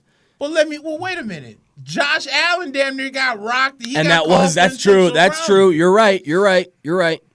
That's true. Wow, Benjamin Watson. Somebody's already saying the referee's on some BS, because that's clear intentional grounding. Yeah. Either that's a fumble or that's intentional grounding. And they didn't even go back to that replay either. They just said, fuck it, we'll move on. It's Brady. We're not going to get in trouble here. We're not going to get in trouble here. Exactly what they're saying. And by the way, if the rumors are true, and Titans player is down on the field. Looks like a concussion thing, but he's moving pretty heavily. If the rumors are true and they let Tom Brady walk into free agency next year, that might be the craziest thing we've ever seen. That would be like, even the Joe Montana going to Kansas City. Just didn't seem right. It doesn't seem right, but it's also... It doesn't have the same feel to it, right? Like Joe Montana, as much of embedded he was into the 49ers, you didn't always think it was only Joe Montana, right? You could always give a little bit to Jerry Rice and give a little bit to some of the supporting cast he had around him, Ricky Waters, and even they had good tight ends when he was around in San Francisco. But when he went to Kansas City, nobody was like, oh my God, this is crazy. It was just kind of like, oh, this is cool, Joe Montana's in Kansas City. But if the rumors are true and they do let him walk, he's going to get some offers from some teams that would seem very awkward. Like I would willing to put money on it that if Miami has a chance at Tom Brady, and let's say for example they say, you know what, Tom, I know we're not the sexiest choice, but how does $40 million, a 1 year, $40 million fully guaranteed deal sound? You just come in here for 1 year. We might draft a guy. You just, take good care of the guy that we draft. Maybe, even if Josh Rosen's around, maybe help out with Josh Rosen a little bit. But I'm telling you, you're going to have teams that look like they're, if dude, I would literally shit my pants if the Bears were able to pick up Tom Brady in free agency, because it's looking like a possibility here if things don't go well. And apparently, even if things do go well, Belichick and company seem to be changing their tune a little bit when it comes to keeping their core around. Usually they like to keep their core around, and maybe lose a guy or two here isn't a big deal. But they're seeming to maybe change their tune on that. They're thinking that if they can't win it this year, they're going to go out and they're going to retool, like completely retool next year. Colin Cowherd said that he thought that the Colts and Tom Brady would be a match I didn't made in even heaven. think about that. That's true. And by the way, speaking of non-committal, Frank Reich and I believe it's Ballard, Chris Ballard, were very non-committal on Jacoby Brissett. They were like, listen, he's our quarterback, but that brother fell off. I feel bad for him, man. Hard. I feel bad for him because it's not like he had to fill Andrew Luck's shoes, right? But just the timing of it all, of the way it happened, and basically it was just a few weeks before the season was ready to start, and next thing you know, you look and Andrew Luck has retired. I think that threw him off a little bit, and let's be honest, he got hurt during the season. He did, and then he came back too soon. And when you come back too soon, because he got paid, that's another thing. Is they extended him, he got paid, and I hate to be this guy because I am an advocate for players and getting players paid, but sometimes when you pay players, it doesn't really work out too well. Sometimes they sort of take the foot off the gas a little bit, and maybe Jacoby did that. But slow start here for the Patriots as it's 4th and 3. It's not a 3-and-out, but they will punt the ball here, or actually they're in field goal range. I forgot. I'm sorry. So Nick Folk, first postseason field goal attempt in 3,000 days. It's been 10 years, Nick, since Nick Folk has kicked a field goal in the playoffs. And what year is this? 2000. We're in the 2020 now. 10 years. 10 damn years. That's a 36-yarder. Do you know who I think that team was with? Was he with the Jets? How long do you know that the last time the New York Jets were in the playoffs? Chad Pennington. Don't say Chad Pennington. No? I'll do you one better. It was Mark Sanchez. It was Mark Sanchez. Mark That's Sanchez right. is the last That's quarterback right. to lead the Sanchez, All-American baby. New York Jets to the AFC title game. twice. What a fall from grace. Everybody talks about how much of a POS Mark Sanchez is because of that whole butt fumble nonsense. Oh, God. Yeah, he's the last quarterback. Take your sorry, stupid-ass team to the playoffs. Yeah, Mark Sanchez. And I'll be honest with you, everyone likes him. The Bears had him for a couple years. They like him. He's actually pretty good in the locker room. Apparently, he wants to be a coach. He might be a good coach, but sometimes that's what happens. I thought Mark Sanchez was going to be a star in Philadelphia. Me too. Oh, that's under, right. What's his name? Chip Kelly. Chip Kelly. He did have a very good season coming in that year. He sure did. Yeah, that's true. He sure did because he was playing a lot with the first and second teams in that preseason. He was out there lighting them up. That's true. And I had made a prediction that year. That was the year. I made 2 predictions that year, and it was when we did, that's when I was doing the Sports Den podcast, and it was one of our most listened to shows because that is the year that I predicted that Tony Romo would take the Dallas Cowboys and win the East, and I predicted that Mark Sanchez in that same year would overtake.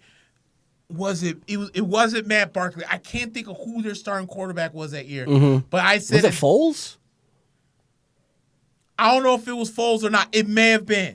I said he would be their starting quarterback at some capacity. Oh, it was Sam Bradford. It was Sam Bradford. Wow. I said he would overtake them as their starting quarterback at some point in that season. And not only did Tony Romo damn near have an MVP season that year, and Dallas went like 13-3. That was, and beat the Seattle almighty Seahawks at home that year. Yeah. And had the referees not screwed that they would have been in the Super Bowl because I am convinced that Dallas Cowboys team would have went into Seattle and beat their asses again.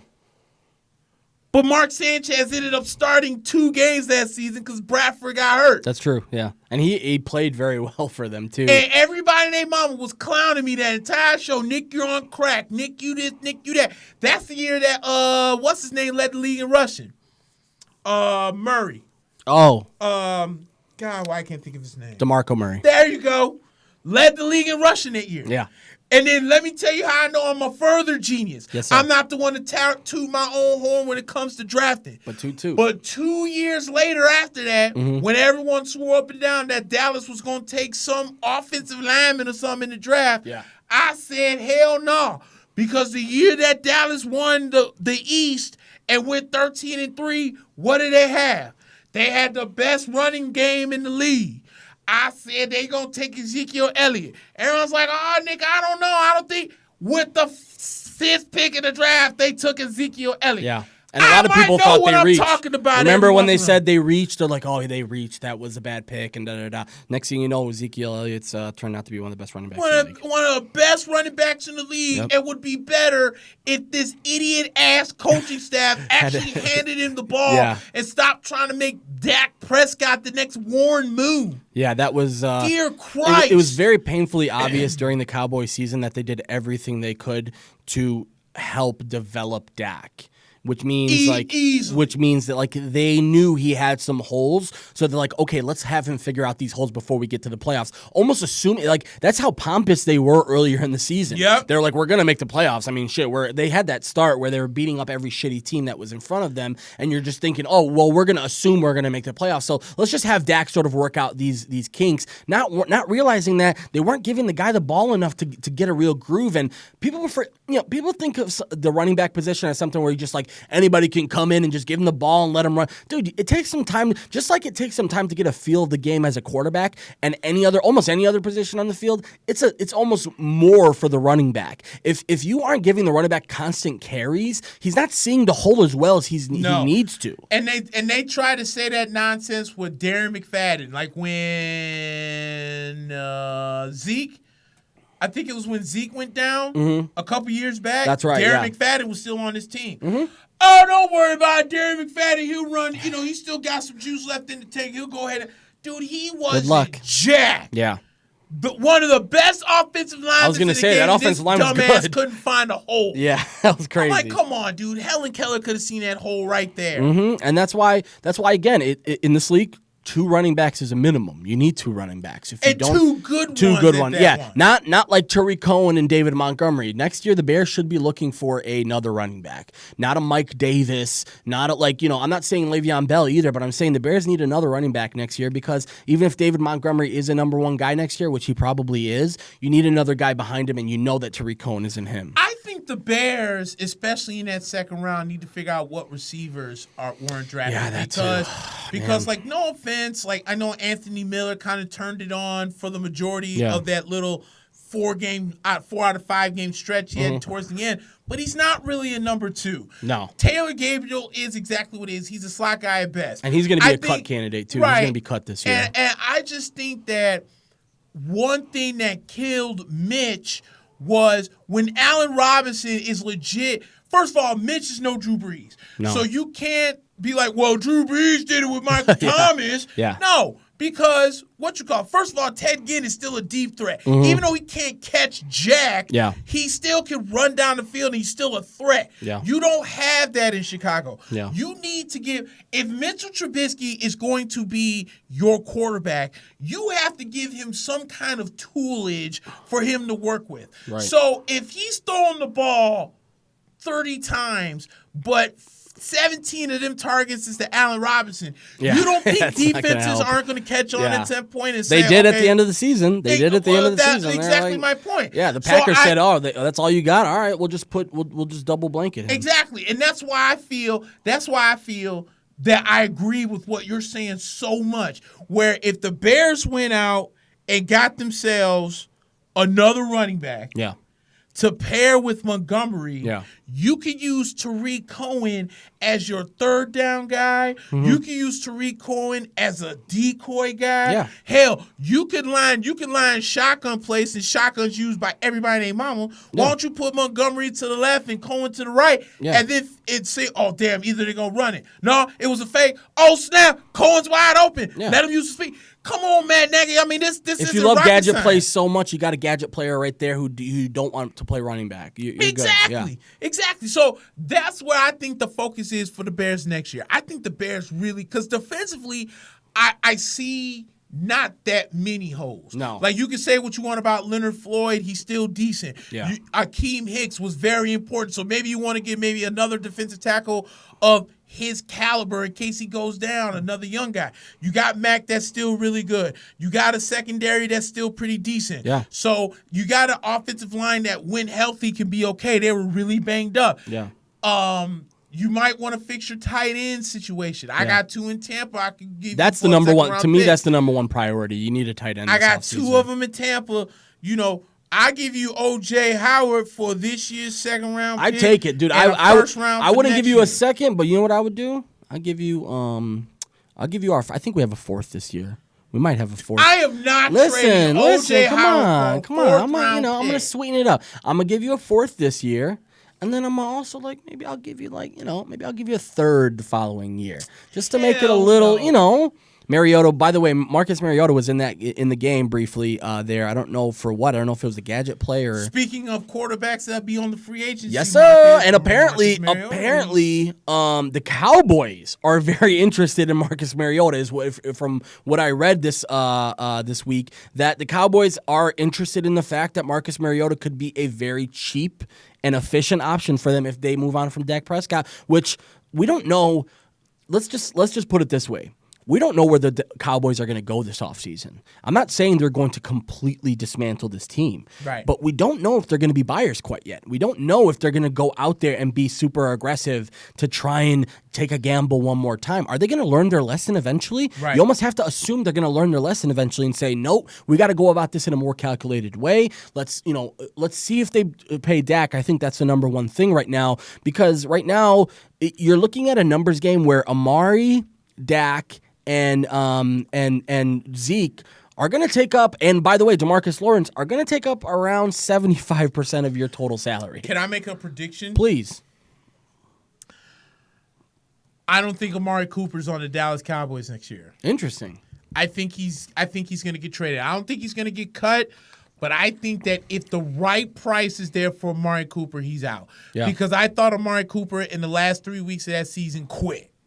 Yeah, he definitely. I really think he quit. He quit on a lot of plays for sure. That's my For point. Sure. Yeah. That's my point. He didn't seem interested. Yeah. He didn't seem like he wanted to be out there. Especially now, the Eagles game. That Eagles game was ugly at some points. Horrible. Yeah. Horrible.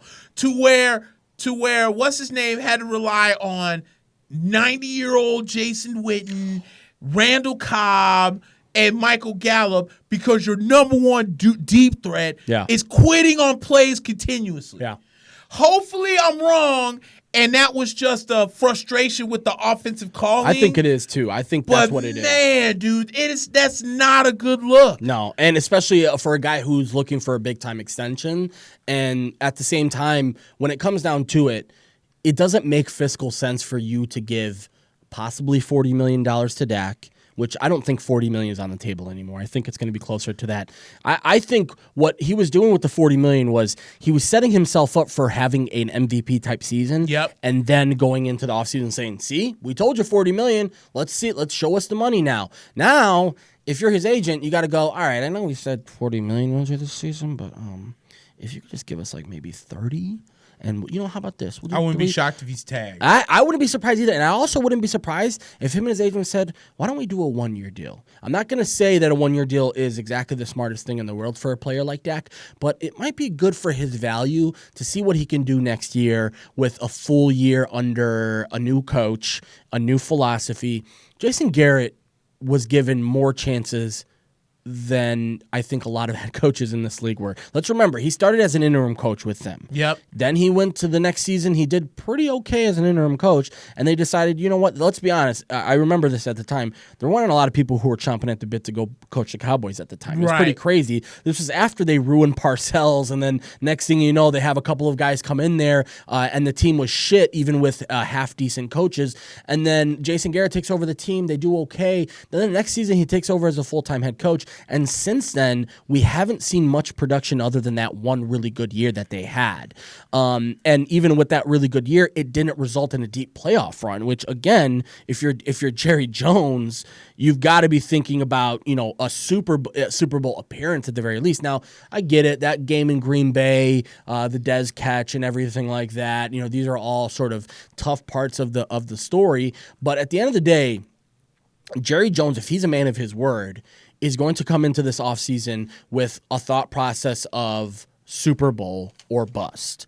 Now, if he does that, again, we've seen it. Are you going to learn from your lesson? Are you going to try and, are you going to just throw money at Dak Prescott and hope something happens? That's why I brought up the Mariota thing, because I think it's interesting that they're already thinking about, okay, maybe we can run this offense with Mariota. Maybe we just have, Zeke and a heavy focus on Zeke in the offensive line. Maybe even get another running back for them. It doesn't hurt. I know Tony Pollard looked pretty good for them, but maybe it's time for them to start thinking about that second running back right now, the lightning to his thunder, so to speak, because he's not. It's not like he's losing speed, but he's never been a speed guy. So he's not. I'm going to tell you this, man. It's a tough pill to swallow for some of these bigger running backs, but it's tougher to age as a big physical running back. True. I know LeGarrette Blount played a long time in the league, but there's not a lot of guys that are bangers. We talk about Lendell White. I mean, he only lasted 2 years. Lendell White, Brandon Jacobs. Yeah, and Jacobs was amazing for the Giants at some points, and we even saw it with Blount. Blount was scoring 10 touchdowns a year and was still getting teams bringing him back. Yeah. Remember the Eagles, and the Pittsburgh Steelers and the Patriots were playing hot potato with him. Yeah, and the Bucks too. So, clearly in Tennessee, what a drive. We talked about Derrick Henry. That was all Derrick Henry and our boy Ryan Tannehill. I'm high on Tannehill at this point, and I think you're right. You mentioned earlier in the show, Tennessee would be crazy to move on from him after what he's done. Give him the blank check, whatever he wants, because at this point he's probably not going to ask for a shit ton. And at the end of the day, we have to realize that in the NFL now, an average quarterback is going to get $25 million a year. That's what's going to be the norm in a couple of years. So you can't be too, people talking about, well, what about Mitch Trubisky? If you pick up the 5th-year option, then you're going to have to pay him a little bit more. Doesn't matter. This is what you pay for quarterbacks. And, at the end of the day, you don't have anybody else on the roster. So who are you going to, it goes back to my whole thought process about your team. fine. If you hate this player, fine. If you don't want this player, fine. Who are you going to give me that's better than him? Yep. And right now, there's a lot of answers for Mitch Trubisky. I'll tell you that. There's a lot of answers that I can think of that can come in and do either equally good job or a better job. What I'm saying though is that let's be realistic. We don't know who those guys are quite yet. Let's say Andy Dalton's on the block and he gets cut. Fine, I'm okay with bringing him in, but you're committing to this guy on January 3rd or whatever it may have been of 2020 because you don't have anybody else on your roster right now. So I don't think it's an indication of what the team is going to look like next year. But oh man, alrighty. What's up, my man? Also, guys, I'm not going to be in next week, so Nick will be holding it down for me in the studio. So we'll figure out we'll figure out the format of the show next week. But we'll have obviously a wild card weekend ending, so we'll know what the matchup is for both divisions. We'll definitely yes. I got something that's completely off sports related. Go in. First, whoever is the founder of Mariano's grocery stores. Roundies. I would love to kiss your feet. Mariano's is the greatest grocery store ever. Not whole crap ass foods, not Jewel, not Meijer. If I was to top the two best grocery chains in the world, it's Mariano's, Aldi, and then everybody else. Trader Joe's is up there, but Trader Joe's is more hipster than people like, Trader Joe's is good though. Yeah. But no, I do love Mariano's. Here's the thing: people always like make a fuss about Mariano prices. You pay for the value and the quality of food at Mariano's. Whereas like Whole Food, dude, I'm telling you, it's only hipster expensive. It's only expensive because there's a bunch of dudes with patchouli oil in their hair and fucking white people with dreads. That's the only reason why. Other than that, there's not a lot at Whole Foods where you're like, this is worth it, You feel what I'm saying? Yeah. I told my mom this. I said, look, now I know Mariano's might be a little high compared to like your Tony's or your Food for sure. Less. Compared to like Valley Produce or Tony's, it's definitely expensive. But again, Tony's, dude, you don't know what you're getting. Like, dude, honestly, I wouldn't be surprised if Tony's brought their vegetables from some dude in China who is getting 5 cents. I don't know where it's coming from when I get it from Tony's. Let's be honest, dude. That's the whole thing I like about Aldi is Aldi changed their tune a couple years ago and they don't have any artificial. They tried to get rid of some of these pesticides on their produce. They're trying to make these efforts because what I try and explain to my parents, because my parents are very big fans of going like Valley Produce and Tony's because oh my god, these prices. Have you seen the price? They'll come home with these exotic fruits. Oh my god. Look, it was this and it was so cheap. And I'm just trying to explain to them, like, it's cheap for a reason. And if you really want to enjoy, like my mom's telling me, well, pineapple at Valley is this much and it's $2 more at Mariano's because Mariano's is just better. It's just better pineapples, Let me tell you a small story before we end this podcast. Yes, sir. So I went to the doctor on Thursday and then I was like, wait a minute. My coworkers told me that there is a Mariano's on 60. As a matter of fact, I'll even rewind to last Saturday. When I was done here, I went to Mariano's because I don't know why I went in there. I went in there to go shop for a little bit. And a lot of the keto items that I kept finding on Facebook, the little ads, they had them at Mariano's. I was like, oh, snap, score. Got these egg white wraps, which I'm finna bring up here in a sec. I saw those snaps that you had of those. Those look legit. The cheese wraps. Yeah. The only thing that sucks about cheese wraps is they advertise that you can eat tacos in the cheese wraps. They don't hold together. You can't eat tacos hot in the cheese wraps. No, they don't work. They don't hold. You have to literally take the cheese wrap and put it in the oven and let it hard. Oh. And then you have to bring it back Otherwise, out. it just melts into the taco. Right through the That's crazy. It was not a taco when I was done. Yeah. I was like, damn it. So those are hit or miss. Mm-hmm. And then I was like, okay. And then I found this carbless pasta made from hearts of palm. Okay. I swore up and down. They said I could buy it at Whole Foods. Mm-hmm. It's a goddamn lie. You can find it right there at Mariano's, though. So found it in Mariano's, made some chicken Alfredo, definitely worth it. So I'm doing my thing, Yes, putting sir. Mariano's on. There's one on 63rd and Cass in Okay. Westmont. It was right by the doctor's office, so I went out and got it. Shout out to Mariano's. Be our Shout sponsor. out to Mariano's. Be our sponsor. You know, we're a local Got local 2 podcast. cheddar bacon burgers, 2 cheddar jalapeno burgers. Okay. I got maple bourbon bacon, fresh sausage links, and some other meat and everything. The only thing they had I bought that sucked was they had like these Texas barbecue wings. They weren't that great. They're actually very disgusting. So I won't rock with those. Everything else that I rocked at Was that at their hot Brown, bar, or was that they were just selling it in a they bag? were selling them in the meat area. Okay, yeah. Yeah. Because I will say, I really like their hot bar. Let's rap about the hot bar. I love their hot Jewel, bar. step your game Oh my up. God, Jewel's hot You bar is want to see terrible. how a hot bar is supposed to be done?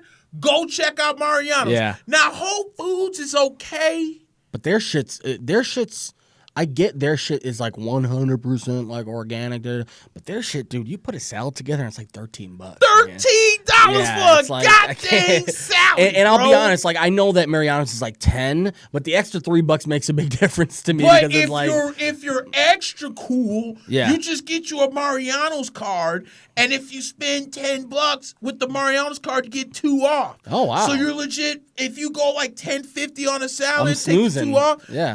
Bro, I was snoozing I'm too. I snoozing got a hard as hell. Mariano card as soon as I walked in this one. I'm about to get one right now. It was this one over here, Yeah. the one in Arlington Heights. I'm about to I get was me like, one right hey, now. let me go ahead and get a Mariano's card. Hooked me up with a Mariano's card, swiped it, got all them deals. And I was like, let me go ahead and fill this out, because if you spend so much, they can give you up to $1 off in gas. oh damn. Oh, I'm in Mariano's every day of the week as All far right. as I'm concerned. Roundies. Stepping the So, game up. I with like that it. being said, I had to think to myself, I was like, I went to lunch today, and I was like, well, I don't want Jersey Mike's sub in the tub because I've eaten too many of them. I don't want Wendy's because I'm Wendy's out. I was like, I don't want Chipotle because it makes my stomach hurt. I was like, there's a Mr. Sub down the street. I'll just get a gyro plate, and then I'll go to Jewel and maybe buy romaine lettuce, and I'll eat the romaine lettuce. And then I went over there, and freaking romaine lettuce was like $3 a head. Jeez. And I was like, God, that's kind of high. Like romaine. That's the should only really way. be about That's $2. the only way you don't get sick from it now is if you pay $3. You a feel head what I'm now. saying? Yeah. And I was like, I don't want to do that. And it was like this voice from God hit me in the head and said, check out the egg area. That's right, the egg wraps, because Jewel only carries the plain. Mariano carries the plain, Italian style, and rye style, but Jewel only sells the plain. So I went to the egg area, found the egg wraps. So now I got egg wraps. I got the gyro plate. I was going to give the fries to the vegetarian that I work with. And I was just going to eat the thing with the egg white wraps, hook the gyro up. I got the lamb and everything. You can't even tell it was egg whites. It just all blended in like it was a pita. So shout out to Egg Life for making those egg white wraps. You have found a brand new customer. I'll be on your Facebook later to put you on blast and sponsor Mack and Black. That was a free plug. The next one, though, the next one, we're charging you. But I will be buying. I will show you. I will buy like $50 worth of things and be all up in my refrigerator, and I just take a picture, and then we can talk from then on out. I'm telling you, man, it's money. This whole no carb, low carb, keto, whatever the hell you want to call it. Tough though, man. That shit is tough. It's tough man. for the first 2 weeks. Yeah. But once you start getting the willpower and start realizing you really don't miss bread that much, Yeah. bro, it's so easy. You know, for me, and it's- these egg like wraps really help out. As a matter Yeah. of fact, I should go get burgers right now, and I should try them on the egg like. I'm thinking about what I'm about to go get right now. 'Cause I'm And I hungry as a swear to motherfucker God, right if now. they taste fire, I'll never go back to any other wrap than the Making egg a wrap. vow. Because they're 25 calories, there's no carbs, So think about it. On my gyro was cucumber sauce, meat, tomatoes, feta cheese, and I put a slice of provolone because I like other cheese and stuff on my gyro. Maybe 5 carbs if I'm lucky, maybe 6. So I can eat 2 of them boys and be straight. What is it you have to keep under to make it to It depends on what you decide. So strict keto is 25 to 30 a day? a day. A day. Okay. Dirty keto is somewhere around like 50 to 60 a day. But dirty keto would mean like you would be bordering on ketosis or Bordering on. Like I know I'm dirty keto. okay. Okay. But still, But it's still benefit. That would be considered a low carb diet, right? Yeah. It'd be like low carb is dirty keto essentially, and then Right. keto is just like strict no carb. Dude, yeah. Right. But a couple things are gonna happen. First, as of what's today, the 4th? It is the 4th. Yeah. What's Monday? Monday would be the 6th. Sometime next week, I'm starting a 30-day Tim Tebow ketogenic diet. Oh. I'm gonna do that whole shake crap that he's specific? been. Oh, it's specific to shakes. Yeah, and shit? he's selling some mess on TV. All right, Tebow. I'll play man. along. I see you, Tebow. So he said do a shake and 2 low carb meals and some energy stuff. Is it very different from the regular keto, or he's Yeah, because what you call it, most people eat breakfast during the day. got it. So you're gonna replace breakfast with this meal shake, Got which it. probably gonna help aid in all this digestion and stuff the later digestion on. and stuff, Got right. it. Okay. Exactly. All right.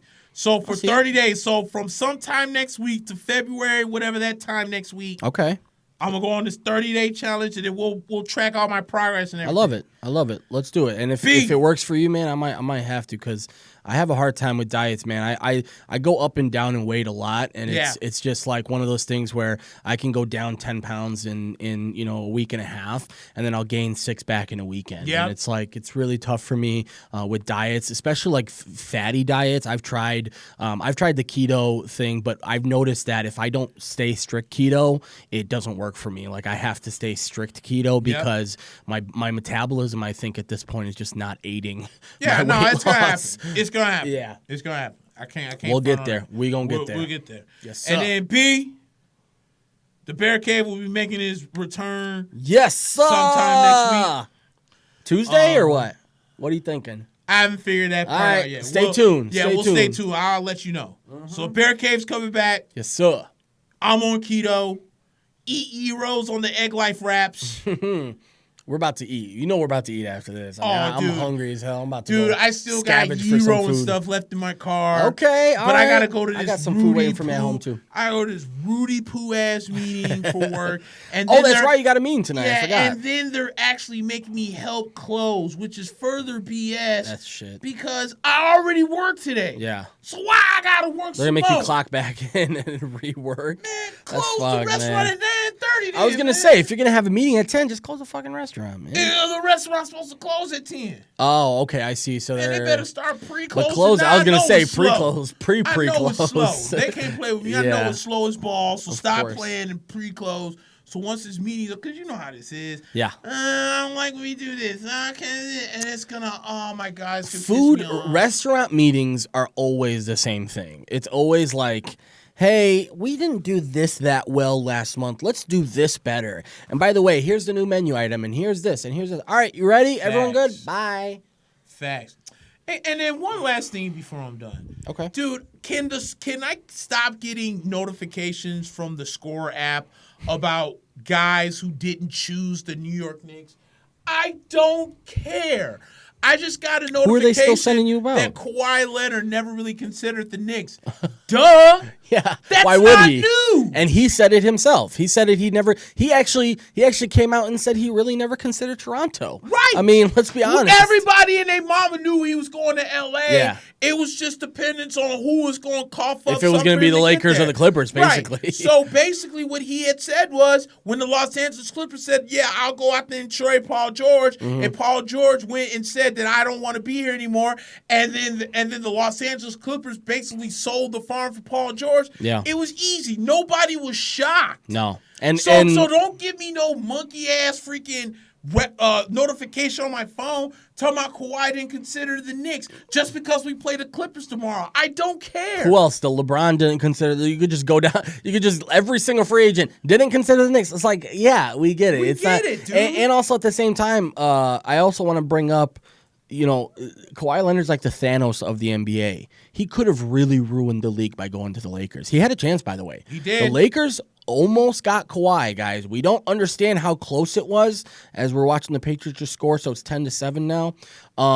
We don't really understand how close Kawhi came to being a Laker, which would have absolutely ruined the league. And we have to thank him every single day for not, because I love the league right now. The NBA is really fun right now, even though our teams aren't necessarily fun. I think the NBA is really fun. I'm looking at teams like Dallas, looking at teams like even like Phoenix, dude. I watched Phoenix the other night, and you're like, wow, I could see this team being good, and especially with Monty Williams at the head now. You can see that if Monty Williams had his hands on this team last year, they might have been a playoff contender this year. I'm with you on that.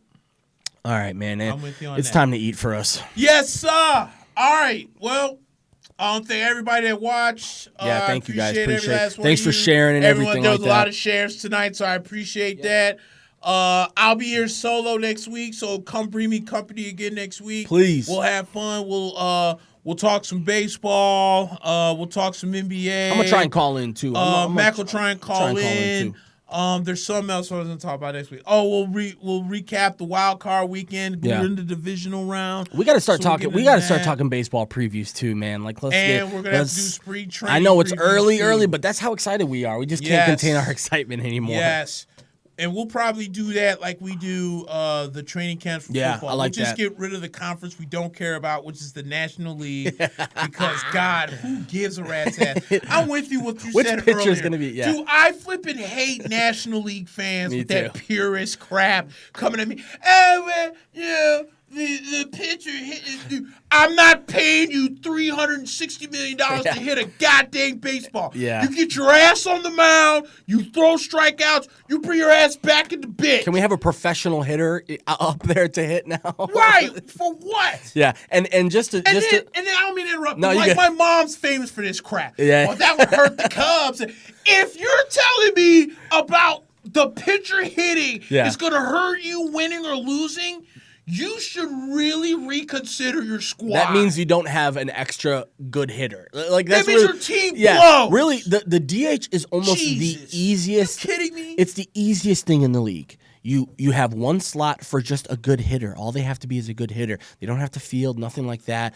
All you really, think about Edwin Encarnacion. What a difference this makes for the White Sox. He's not the best player anymore. He's not the guy. He's not Toronto Blue Jays Edwin Encarnacion. No. But when you have a team in the AL that has an empty DH slot and you add a guy of the caliber like that, it changes your lineup. So, yeah, fuck the NL. We got the National AL. League is freaking stupid. and then like and you said something earlier I forgot to bring up that it just hit me in my head.